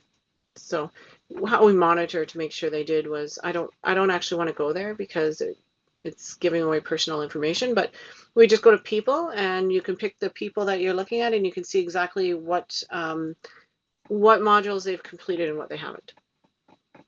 So there's supply kit orientation, so they know what's in their kit and how to use it, and then general knowledge about different cleaning practices. So your training portal can be as big or as little as you want it. Remember that it has to be, these are the specific. So this particular client has 200 properties. So we are just getting started with her training portal personalization. And so these are the 3 properties that she's had some difficulties on. So as soon as we get a client complaint, that is our next focus. And in the background, we're working on all of her properties will have these client-specific training. So in this one, you see it's showing what the door keys and codes are, any laundry instructions, just finicky machines, additional reminders, final checks. And this is the This is the way that one of the employees left the bed on that property. Terrible, right? It says, here's an example of how not to leave a bed. Here's how you make a bed, and that's what it should look like when you're done. So what more can I say about your training programs? Make them thorough. This portal can be done in 5 hours. And then at the end, I guess I should show you guys. We have team lead training here. So good listening is and is not, what good listening is and is not, how to be, once they're ready to become a trainer, what they have to have done is finish the first 2/3 of the portal, then they do the leadership training and the communication training, and then we have them go back and do the rest of the training again. So they are back up to date on their original procedures, because many times this is 3, 6, 9 months later that they decide to take the training, and we want to make sure that they remember the procedures that they should be teaching others. So any questions about how to create effective procedures?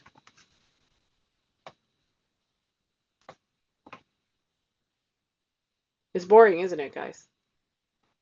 If you do the boring work first, they always say that's how you'll be successful. Now, let me see. Let me see where we're at. Let's go into session 3 now.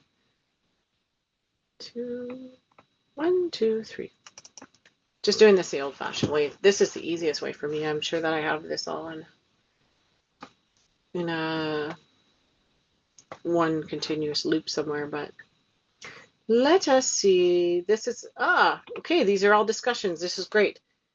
All right, how's everybody doing with procedures? Before we move on, let me make sure that everybody's okay. Everybody has a general understanding of what a good procedure looks like. Any questions? Christine's back already. Good job.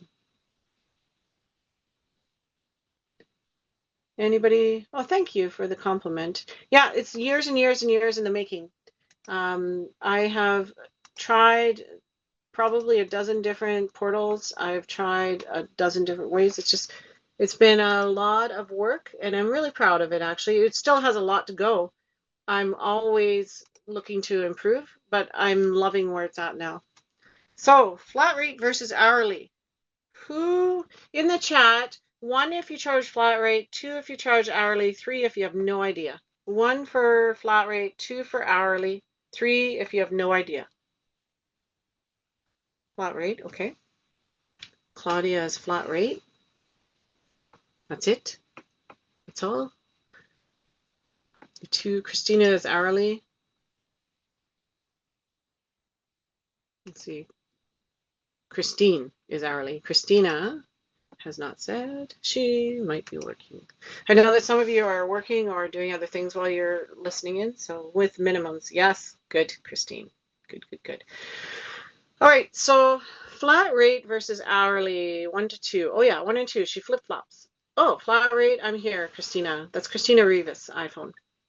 Okay, so we have a good fluctuation between the two, flat rate and hourly. And when you ask me flat rate or hourly, the answer is yes. I don't care how you charge them, just make sure you charge them profitably. My preference is to charge hourly.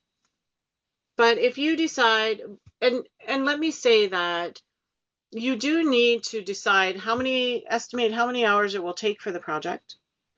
And then you need to turn that into a flat rate. So don't do a flat rate based on, okay, so many people do a flat rate. They'll say, all right, 3,000 square foot vacation rental. Okay, well, $400.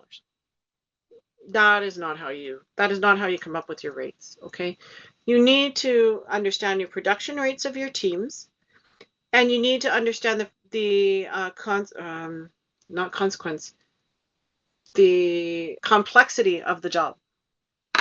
So what I have found in the vacation rental industry, according to my team's production rate, is this is going to sound odd if you don't know me. If you do know me, you're just sick of the conversation. So if you don't know me, this is going to sound odd, but this is what works for me. Whenever somebody calls me and they say, hey, can you clean my vacation rental? They'll start. It's a it's 3,100 square feet, blah, blah, blah, blah, blah. And it's got 3 bathrooms and it's got a patio and a rec room. And the first thing I want to know, I base it off laundry max times and use a flat rate from there. I have found that in order to complete a vacation rental property, including the laundry for a basic average vacation rental, that for every bathroom they have, it takes about 2.5 hours in Canada. So the reason that I think this works, because it works every time, Peter used to go out and do consults and he'd let them talk him down. So I remember he went to one consult and he came back and told me the bathrooms, and I was like, oh yeah, that's a 7.5 hour job. And he's like, oh, well, I told her 7. And I said, they're never going to get it done in 7. It's a 7.5 hour job at least. And then more if you add on. And he's like, I think they can do it. They never got it done in less than 7.5 hours, not once. And at the end of that season, I said to him, do you understand? Like, the 2.5 hour rate is the basic. It's going to take at least this amount of time. And the reason for it is, I believe, is that there's a certain amount of square footage that goes into a home for every bathroom. I haven't even bothered to take the time to figure out the amount of square feet because I don't care. My system works and that's all I care about. So I found that in Canada, 2.5 hours per bathroom is a start. So if you have 2.5 bathrooms, that's 2.5 times 2 bathrooms is 5 hours, and a half a bathroom is half the time. So half of 2.5 hours is about 1 hour and 15 minutes. So I'll round that down. So we're going to say 6 hours for a 2.5 bathroom place. And then we start doing the add-ons. So it's going to take 6 hours to clean this place, but now if they have a rec rooms, you've always got to add an hour for. Because in rec rooms comes board games, if people leave everything out and you've got to organize it and put it away. That's where they take popcorn and candy and ice cream and they make a mess in rec rooms. You always got to give an hour. An extra patio. Sometimes they'll have a patio with barbecue and a secondary patio with furniture. You're going to add time for that. So you're going to kind of guess as you go, but at the very least, start with your basic rate. And then I personally, for my business, I do what Christine does. I do hourly, a two and a half bathroom, 3 bedroom townhouse on a turnover clean is going to be 6 hours. And if we get to the job and it is extremely clean, like the guests left it as a 1 on the guest rating, then if we have extra time, we'll do extras like cleaning light fixtures, spot washing walls, calcium removal. We might do cobweb removal of the exterior of the property. We always have things that we can find that we can spend extra time on. And if we need more time, then we will let the client know and we will bill them hourly for the extra time it takes. So I really like hourly because now we don't have to be doing this working extra for the flat rate. I also find that flat rates create scenarios where people don't worry about how long it's going to take. So now the owners are not asking the clients or asking the guests to take out the garbage, or the owners are saying, don't worry, leave the dishes. We've got a cleaning crew for that, right? The owners are being more lenient with the guests, and the guests are leaving a bigger mess because there's no consequence. So I like natural consequences.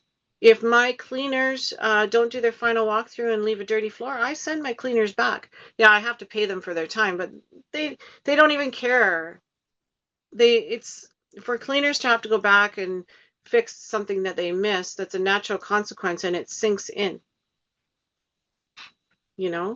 So I like hourly, and that's how I do it. But I'm not saying flat rate doesn't work. Just make sure that your flat rate favors you and not the client. Let's see what's next. Any questions on that? I'm not sure why it's not allowing me to go next. Oh, because that was the last one. Let's start at the first one, pricing for profit analysis. Any questions on that, guys? If not, I'm going to quickly get into the pricing for profit analysis. This is probably what some of you have been excited to hear. Anybody want to do pricing for profit? Thumbs up if you do. If you don't want to, we can skip it. Anybody interested in pricing for profit? No? Yes. Elaine? Claudia, yes. Just a little secret. I was doing it whether you wanted to or not. So let's go back here to this little sheet here. Let's talk about pricing for profit. So many here have already gone through all of this, so I'm sorry if you're going to be bored, but this is really important stuff. We were talking about it earlier. We were saying 50%, 30%, 20%. Okay? This is gold. I'm going to go through it quick because it never changes. And if you want to have a session with me, I'm happy to get into a session with you and discuss it in your area for your people. But pricing for profit, 50% wages, 30% overhead, and 20% for profits. Okay. This is the industry standard formula for a cleaning business owner. So we are always at keeping our profit at least 20%. We will never price a job for less than 20% profit, no matter what. We are aiming for 30% average pricing or profits. So we want 30%. We will never take less than 20%. And the industry average for cleaning business owners is somewhere between 23 and 28% is your annual average profit margins for the industry. Okay. So I want you to just keep in mind. Actually, tell me in the chat, what will you never go less than? What percentage will you never go less than in your pricing for profit? What will you never go less than in your pricing for profit? Teaser, Elaine says. Teaser. I am a teaser. What will you never go less than? Anybody can answer this question. I need one answer in order to go forward. 20%. Excellent. So unless it's a loss leader, okay. So let's just say that we're talking about when you're doing your initial estimate or consult, you're never going to estimate less than 20% profit. Losses come later. Losses don't happen before the job. They happen during or after the job. So we will never ever estimate with a number that's less than 20% profit. This is a no-go. Less than this. Less than this is a waste of resources. I'll talk about that later. Okay. So let me see. If we know that 50% is wages, the first thing we need to do is figure out what are the wages in your area. It's a very, very simple analysis. You do not have to be for this exercise. I want you to not worry too much. Don't be too overly dramatic about this. We are just, anything's better than a guess, right? We just want to get started on understanding our pricing for profit. So wages for cleaners. I'm at my brother's place in Alberta, so I'm going to use Edmonton as the place. Wages for cleaners in Edmonton. What I do is I like to go to Indeed and use Indeed as a source because Indeed seems to be about the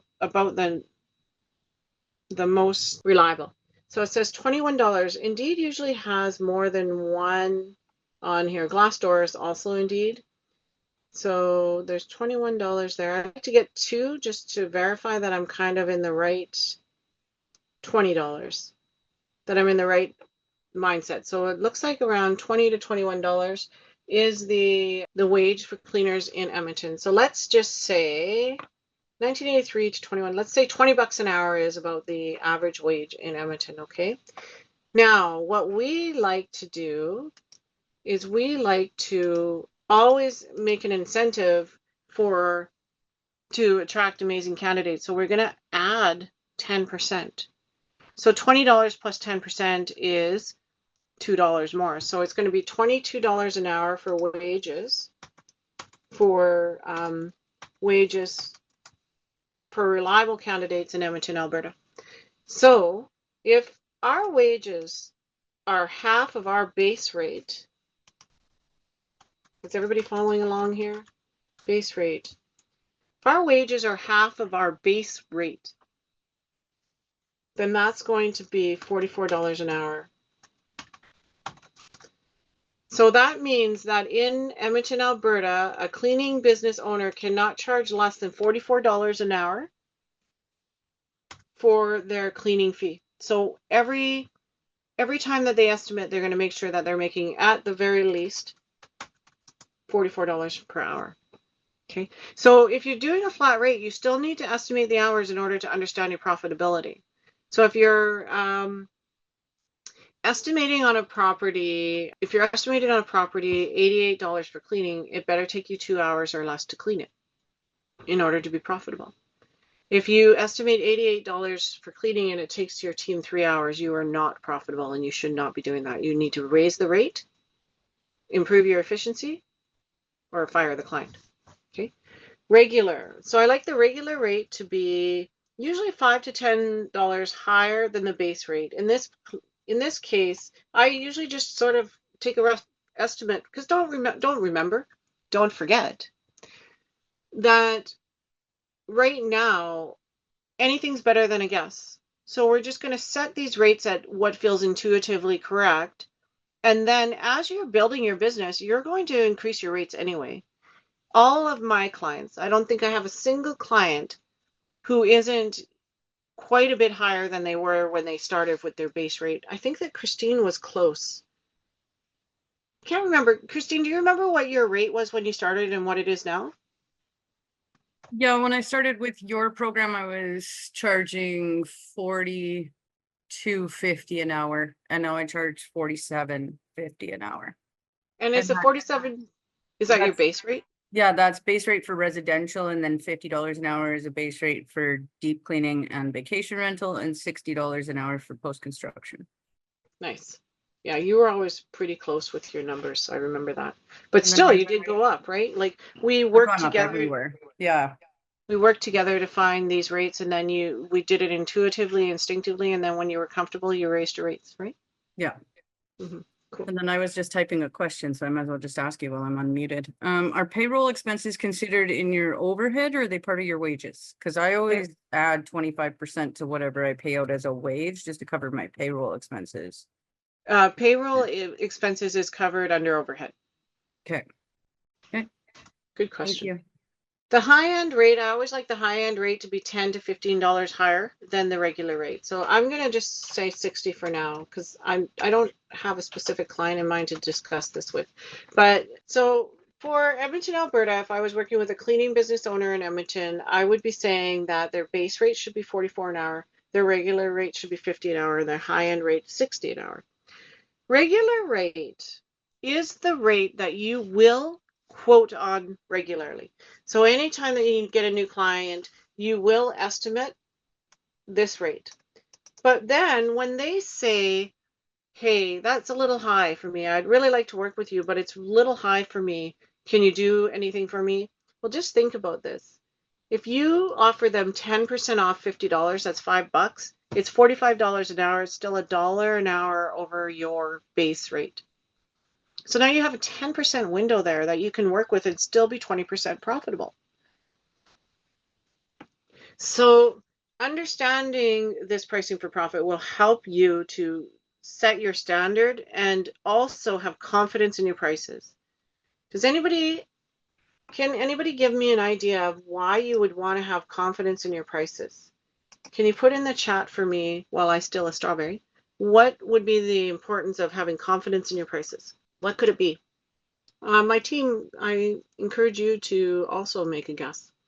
What do you think is the importance of having confidence in your prices? We should have one of those songs played, like, oh, somebody said something. Mm-hmm. Really great, Nolan. Yeah. Saying when you mention price. Yeah. That tells them that you're not, when your prices express your value. Yes, absolutely. That's another one. Your prices express your value. There are some people in the world who believe that that the price can't be any good if you're paying less than a certain amount. There are some people that are like, okay, if you're hiring a cleaning business for $30 an hour, I'm one of them. If you're hiring a cleaning business for $30 an hour, you're not getting a high quality service, but you're not getting a professional. As soon as I hear $30 an hour, I think solo cleaner, no liability insurance, no employees, no systems and processes. And I'm not the only one, because I'm not the only one in the world that understands business. But here's the thing. If you have confidence in your prices, you show up at the consult with confidence. And people who are looking to hire you want you to have confidence in your product. If you don't have confidence in your product, how can you tell somebody else to? If you're like, oh, well, some days my employees don't show up and sometimes I just can't find the product I'm looking for. So I think maybe $50 an hour. They're like, your employees don't show up, you don't have the right products. I don't think $50 an hour. I think $30 an hour, right? But if you show up and you go, you know what? If they ask for your price, you say, you know what? I just want to be open and honest with you. I want to let you know that I've done an analysis on my pricing for profit structure. It is really important to me that I run a business that is at the very least 20% profitable. And if you know anything about business, you know that nobody considers a business to be successful unless it's 20% profitable. So taking into context the fact that I have invested in training programs, and I actually pay a little bit more than most people do for my cleaning technicians, because I really want to make sure that I'm getting the best of the cleaning technicians, that I'm got them trained well, and that they're going to follow my systems and processes so that you have 5-star cleanliness. Based on all that, and making sure that my business is sustainable to ensure that I can keep these employees on and keep them employed, my rate cannot go any lower than $50 an hour. Anything less than $50 an hour, and I couldn't provide you the service that you need in order to create 5-star cleanliness ratings. So does that sound like a confident statement to you? Do you understand why having confidence in your prices will bring a level of professionalism? But did you hear what went on there? I had a core values conversation, a pricing conversation. I had an employee retention conversation. I put all of those conversations, all of these working systems and processes, I put it all into one little statement that told the client that they should work with me and nobody else for $50 an hour. Here's another way to say it. Somebody says, $50 an hour is too much for me. I really love what you have to offer. $50 is too much for me. You know what? I understand what you're saying. I know it can be difficult, but let's have some conversations about how you could increase your ability to pay. Now, I'm going to give you a couple of scenarios that might work for you to be able to afford our business, or to be able to afford our service. I know that you don't want to undercut your cleaning. So what you need to do is just sort of take a look at your objectives and see if you can make this work. So one of the easiest ways to be able to increase your profits in order for you to be able to hire a professional service to do your cleaning is just to add one night to your minimum stay. By adding one night to your minimum stay, you'll actually need to have us in less often. Therefore, over the course of a year, you will be able to afford our services and still be profitable. Do you think you can do that? So what do you guys think of that, what I just said? If you were to have confidence in your prices and then teach your clients how to be able to afford your prices, isn't that better than saying, oh, darn, okay, well, how much do you think you can pay? Which do you think is the more business professional approach? And of course, you've got to learn all these things. You've got to learn how to have these conversations. You've got to understand business perspective from your perspective, but also from their perspective. You have to have the confidence in your employees, confidence in your systems, the confidence in your prices to be able to take the lead here and educate them. Now, can you imagine if you had a conversation like what I just said? And what I just spouted to you is like, actually, I'm a little bit tired. It's actually not the it's not the highest level of conversations that I have with clients, like in the cleaning industry. But it was really good, I think. I think that very basic conversation I just had puts you as an authority in your field, and they want to work with authorities. And another thing that happens here, just so you're aware, is that people, once you start having these conversations, they will go to people they know and they'll be like, you wouldn't believe what this cleaner said to me today. They're going to networking events and people are complaining about their cleaner, and your client is there talking about how smart you are. How, man, I don't even know why she doesn't run her own Airbnb. She knows so much about it. then everybody's listening. Like I can see them in my mind all gathered around this one person who's bragging about you. And that is how you get into the elite cleaning, vacation rental cleaning industry. It exists, and it exists at such a high and staggering rate that this is how you can have $1 million cleaning business. They are underserved. Just find one. That's all you need, one. Stop thinking that you need 50. You need one, and they're going to bring their friends. And of course, I want to help you do that. So how do you guys feel? Do you feel okay with this little opener, this teaser for pricing for profit? Can I move on, or do you have any questions? If you have a question, unmute yourself while I get myself organized. And if by the time I get to the proper screen, I don't hear from you, I'll move on to the next topic. I know it's been a long day and probably some of you have other things to do, so I'll try to get through this quickly. I think we're almost done for the day, which is fabulous, although I'm having fun. I know that my idea of fun is not the same for every single person. Peter's laughing at me. Estimating clean prices.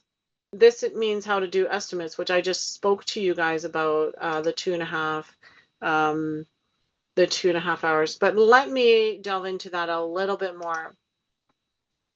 Let me see if I can come back to, we don't need that screen anymore. When you're doing your estimates, you know what I'm going to do, guys? I'm going to show you a cleaning estimate. Just give me a second to pull it up on my screen. And this is what we're going to end with today. I'm going to show you an estimate, what it looks like, and we're going to talk a little bit about deposits, but I'm sure we're talking about deposits tomorrow, but I'm not going to go too far. But I do want to show you what it looks like to kind of as a teaser, as Elaine said, for tomorrow. Tomorrow is some pretty exciting stuff. Like I'm really excited about tomorrow. Today is all getting you prepped for the real stuff tomorrow. Okay, so let me just get my act together here and get where I need to be. And then I'll share my screen and I'll show you guys an actual estimate. Are you okay, Peter? Mm-hmm. My husband's sighing with great relief. She's almost done. He listens to me a lot. I mean, he hears my voice a lot. How's everybody doing? Everybody awake? I'm definitely awake. I'm awake. Awesome. Doing well. Awesome. I love these workshops. So like I have no way of in guessing how other people feel because I love it. And so I don't sit there and spend time going, oh, it could be better. I just think, oh, I love this. I want more of this. Who is a vacation rental consult? Here. Bring a clean a vacation rental home. Is this a good one to go with? Come on. I was just going to pipe in here and talk about the vacation rental that I'm doing now. When I first got it, she called me because I was available on weekends, and the two other regular cleaners that were in there weren't wanting to do the weekend work. So I'd get, the job that no one else wanted to do. And then I created a job form and I emailed it to her, and then we kept putting client ratings in there or guest ratings and all the things. Anyway, now she only uses me, and we have it at a fixed price of 2.5 hours, whereas everyone else was charging her however long they were in there. So, and she's using it as a loss leader to get her cleaning rating up so that she can do 2 or 3 night stays and save herself some money. So it's exactly what you were talking about. Beautiful. Professionalism got me. Oh, you. Yeah, the professionalism got me the full job. Right? Like I'm the only one she calls now. So. Well, and she probably feels so much relief working with you. Yeah. Yeah. You guys aren't asking for anything that's unreasonable. You're saying this is what I can give you, and this is how much it's going to cost. Yeah. And by the way, she's actually like a year from now, your prices are going to be up from that, because right now this is what you feel comfortable with at your knowledge base level. But as you start to feel the confidence in vacation rental cleaning, your prices will go up. Yeah. So here is a quote. Now, when is this for? 2024. This is a quote that we did actually. Oh, this is a client that was a client for long term, but she had a second property. This is how the quote goes. It's 10 hours at $55 an hour. The price for this client is actually, for this owner, is $60 an hour, but this client has another property. She got in at $50 an hour, and we have a whole deposit requirement for this owner. Every vacation rental property and residential, every client must pay a deposit. For vacation rental, if the deposit stays until the last clean of the season, because this is a very season-oriented place, so it's May to September. So at the end, they can either have their final clean for free, or they can grandfather their rate for the next year. So what this client did was, at the end of the year, they left their deposit on file, which guaranteed them the $50 rate for the next year. But when they came with a new property, well, all new clients the next year are paying $60 an hour. This owner said, you know what, I'm going to give you a deal. You can't have it at $50 an hour. That's not profitable for us, but we can allow it at $55 an hour. So she got a $5 an hour discount. I'll let you know that the base rate for this client is 50. Yeah, the base rate for this client is 50. The regular rate is 60, and the high end is 75. So here is the product or service rate. Regular clean and vacation, it gives a long thing. Here it is. Here's the deposit requirement. This deposit is held until the end of the season, or can be held for future seasons. Our service is invoiced after each visit and is due upon receipt. If an invoice has gone unpaid, and we will apply the deposit and the services will be canceled. This is such an important part to your ability to continue with your vacation rental cleaning.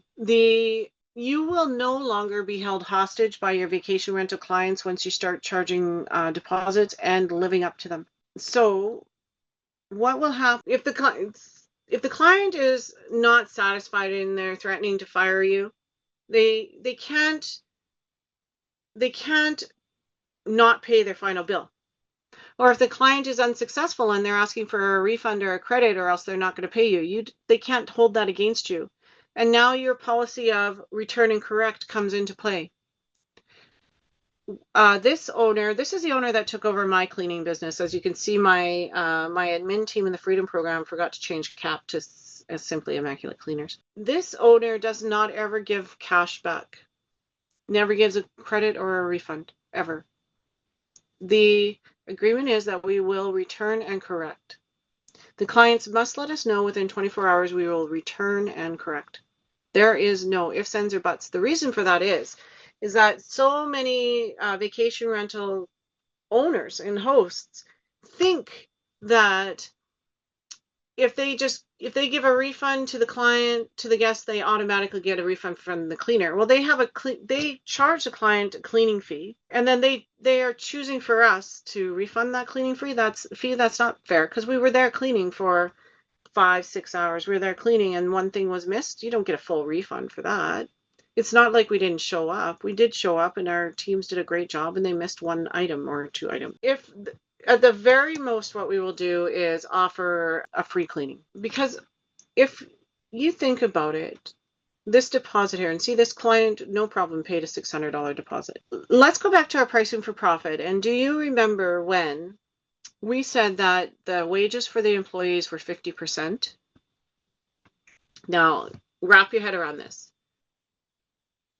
If the wages for the employee are 50% and the rest is overhead and profit, if you refund this deposit, if you refund the clean, you're kind of losing double, because you're losing the wage plus the profit. But if you insist that you send an employee back and you only have to pay the employee's wages, you're still having the employee's wages covered. You lose the profit in the overhead, but you don't lose the wages. You don't have to pay the wages on top of everything else. This is the way that it's said, it sounds complicated, but it really is simple. Do you guys get it? I totally understand. I'm so glad you said that, Carrie, because that's something that I see a lot of businesses getting wrong. They'll take 10% off, or they'll add a discount to their services instead of maybe offering more value. So when you think about it, when you are doing a one-time clean, like a a post-construction clean or a move-out clean or an initial clean. And so this is where there's a little bit of trust on both sides, because the client is trusting you to show up and you're trusting the client to pay you. That's when we charge a 50% deposit. Because if the client cancels the day before, it's going to stop the client from canceling the day before when they find a cheaper cleaner. They're like, oh, I can get this cleaner for $30 an hour, so I'm going to cancel my clean. Oh, well, you're going to lose your deposit if you do that. On the other hand, if you send your team to the clean and they completely screw it up, and the client is insisting that you give them a refund, you at least are paid for the wages of the cleaners that went there. So you could say, listen, you know what? You're right. This was absolutely terrible. You know what? I'm going to give you 50% off. There's no disputing it. My cleaners were there, but they obviously didn't do a good job. I still don't do it. Like, I still don't ever give them a credit or a refund. I always send people back, because when you send people back to fix a mistake, a few things happen. The people that had to go back will be thinking about this. They will be realizing that they can't get it, like they can't fool anybody.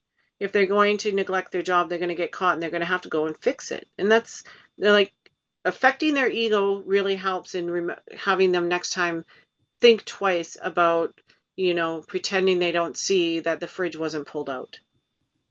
You know what I mean? The other thing is that you've established a boundary with the client that they are not going to get cash back, that they're going to have to allow us to return. So you're not going to be getting false complaints. I actually had it just yesterday where a client said that the baseboards were not done, the windowsills were not done, and the floors were not done. And I said, I'm sending a team. I have somebody that can come right now. They said, oh, you can send them, but we did the baseboards and the windowsills while we were waiting. I'm like, yeah, sure you did. You just inflated, like, probably, I don't know for a fact, but probably they inflated the issue because they were looking for a refund. So now you're setting standards that your clients are not going to be inflating the issues in order to try and get a refund, because we're going to come back and clean it ourselves. So many reasons for that. But this is what the quote looks like. And then we always, let me see if I can view this quote. Preview as client. We also always attach our liability insurance to the quote. So this is what the client sees. Can you see how professional this looks? This is a pretty professional looking quote. And I love that they sign it there. Any questions?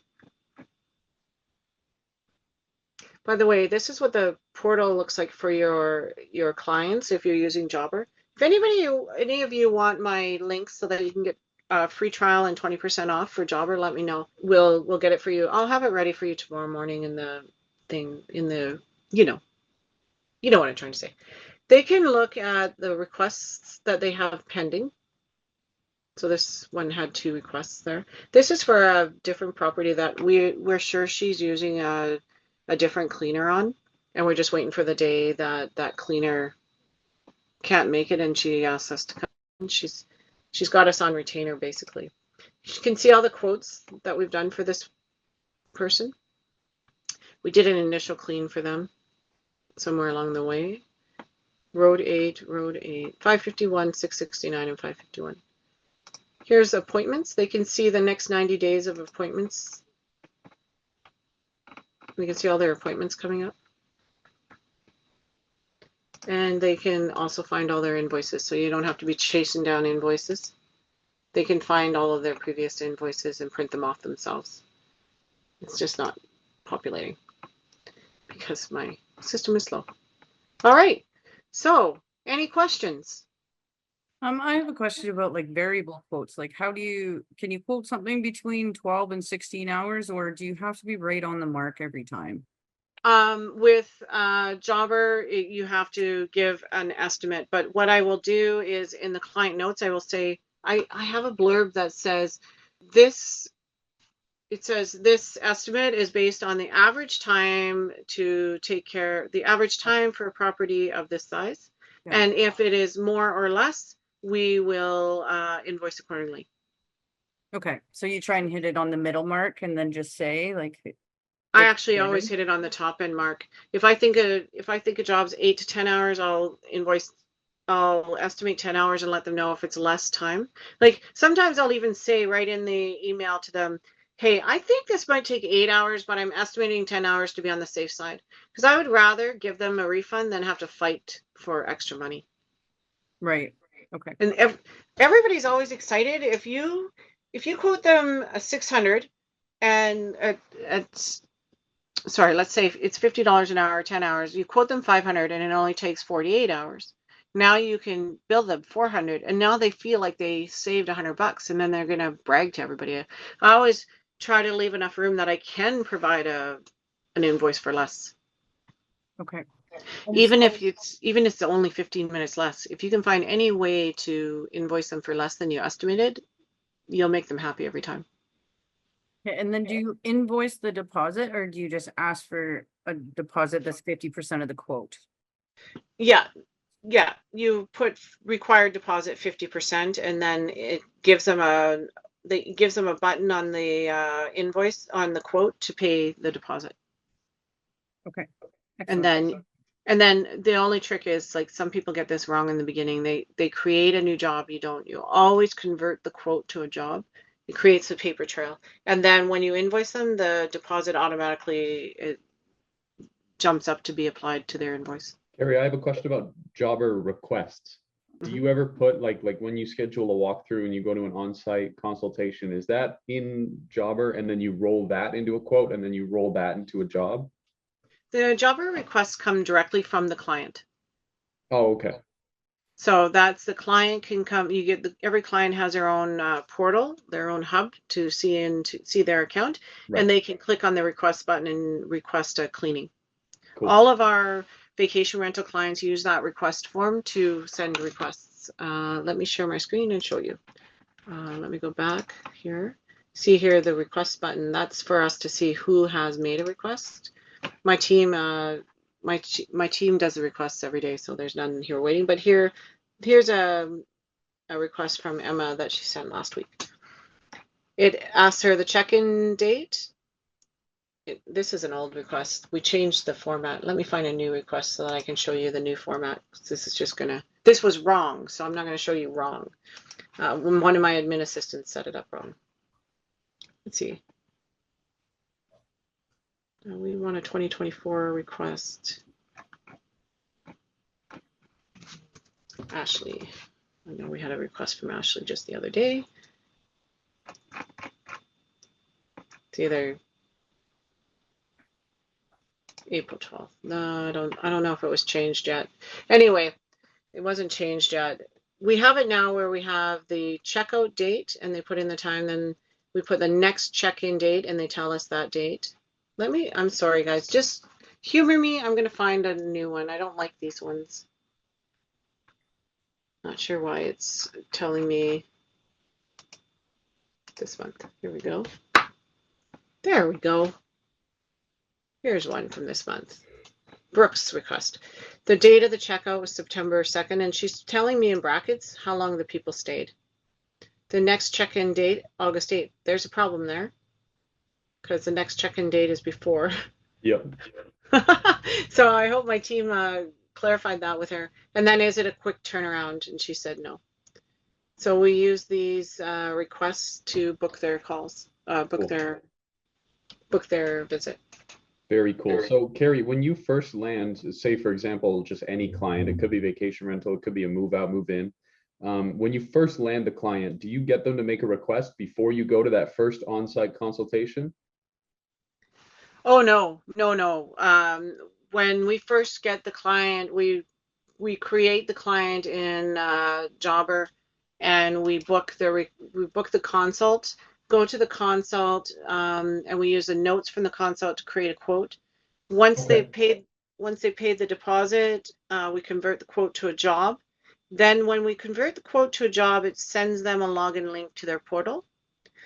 And then we ask them to put in all their requests through the portal for their visits. Got it. Yeah. So that first contact with like the first thing you enter into Jobber is going to be obviously the client. But then Yeah. after that, the first thing that you enter is their first job. Yeah, yeah. After the quote is when the quote is converted to a job, then we put in their first visit. Right. It's a process, Yeah. but it's just you think about it logically every step of the way. You wouldn't have. Let me go back a little. You can have this request synced to your website. Oh, okay. So there are some clients who allow people to book straight directly from their website. And then what on the website, they fill out a form on the website and it creates a request here. Makes sense. For vacation rental cleaning, it's a bit of a different scenario. You don't really want somebody to go and book a cleaning on your website for vacation rental. Yeah. I'll tell you about website booking is that they are never honest. So when you get people booking on the website, they might tell you that it's 4 rooms and 3 bathrooms, but they're not going to tell you that it's so filthy that it's going to take you 3 times the amount of time to clean it. So, and then vacation rental hosts are always trying to make their places smaller. It's 4 bathrooms or 4 bedrooms and 2 bathrooms. You get there and it's 3 bathrooms, and they're like, "Oh, I forgot about that one." No, you didn't. You were just hoping that I would give you an estimate over the phone, and then you would have me come and I wouldn't say anything about the 3rd bathroom. People are like that. That's why setting boundaries with your clients right from the start is the most important thing. Let them know that you're a professional service. This has nothing to do about my feelings for you. This is the service we offer, and these are the policies and procedures in place. Awesome. Which is why, by the way, for everybody here, the reason that I will say I'll take this information back and put it into our program and come up. I usually say, I'll take this information back, I'll put it all into our estimator program, and you'll receive an estimate later on today. The estimator program is me or my team. And I just want them to think, I want them to get the idea that they can't barter with me. Whatever the program says the cost is, that is what the cost is. So it kind of cuts them off from what their spiel. They already have a planned spiel. They're going to say, "What is your price?" You're going to tell them the price. They're going to say, "That's too much," and I'm going to get this person to give me 10% off no matter what. No, you cut that off. I'll take this information to my program. I'll put the numbers in, and it will send you an estimate that takes you out of it. Yeah. Layer of separation between you and the client. Right. Sorry, Go go ahead. on. I was just going to answer Claudia's question, but you can That's go ahead. exactly what I was going to bring up. So perfect. So Claudia, how do you calculate the time that it will take by square feet? So if this is for vacation rental cleaning, I told you earlier about the 2.5 hours per bathroom. But if we're talking about post-construction or commercial cleaning, there are industry standards. It's called the production rate. So a production rate is the amount of time it takes you or the amount of space you can clean in 1 hour. So there's a different production rate. There's a different industry standard production rate for every different property. But as you get your systems and processes in order, and this is the thing, you need to have your systems and processes in order. You need to understand the efficiency of your team in order to come up with your own production rates. So I actually use square footage as a bit of a measurement tool rather than anything. What I do is I go to a commercial or a residential property. For residential properties, I find that 2 hours for each bathroom usually is about right. So it's 2 hours for residential, 2.5 for vacation rental, and that's just for regular cleaning. There's a whole different way to figure out move in, move out cleaning or initial cleaning, all that stuff. The production rate for an office is usually, let me get this right because I always get offices and banks. Office is usually 1,500 to 2,000 square feet per hour. Bank is usually 2,000 to 3,000 per hour. The difference being that there's a lot of floor space in a bank that you don't find in an office. So there's a different production rate for everything, and I have a basic understanding. Like I could give you my understanding of the production rates that has worked for me. But really what I'd like you to know, what I'd like you to do is get your systems and processes in order and then start keeping track of your team's efficiency in order to understand your own production rates. And that is something I teach in my program. Everybody's production rates are a little bit different. So the industry standard is a guide. Awesome. She said I got it. All right, guys, I am going to call it a day. Please make sure that if you have any questions or comments, you can actually, in your portal there's a discussion thread that you can put your questions and comments in there. You can come back and watch today's recording anytime you like. She's asking the question that I'm about to answer. Yes, you can come back and listen. All you have to do is come into your portal. Let me find the portal for you and I'll just show you where you can find it. Here's the portal that this workshop is located. If you come over to the left-hand side and go to meetings, after it'll take about an hour for this to render, and then this will show up in past. Oh, it's already there. It's already in the past. Hopefully it's still recording. It is. You'll be able to click on this and watch the whole full day recording. Make sense? Makes sense to me. Okay. All right. I'm going to let you all go. And, I'm sorry that it took longer, but I think this was all pretty good information. We took as long as we needed to. And tomorrow's agenda is, I do not remember.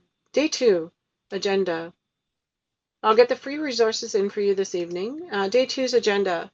We're going to talk about operational efficiency, marketing, and client acquisition. So exciting. We're going to expand on the stuff we were talking about today, about how to find clients, and how to prepare for your consults, and how to write your proposals and estimates. And I'm going to give you guys some resources. Let's see here. Yeah. Where's the resources button here? Tomorrow, I'm going to give you the new client info template and talk to you a little bit about that. I'm going to give you the proposal test template. I'm going to talk about that.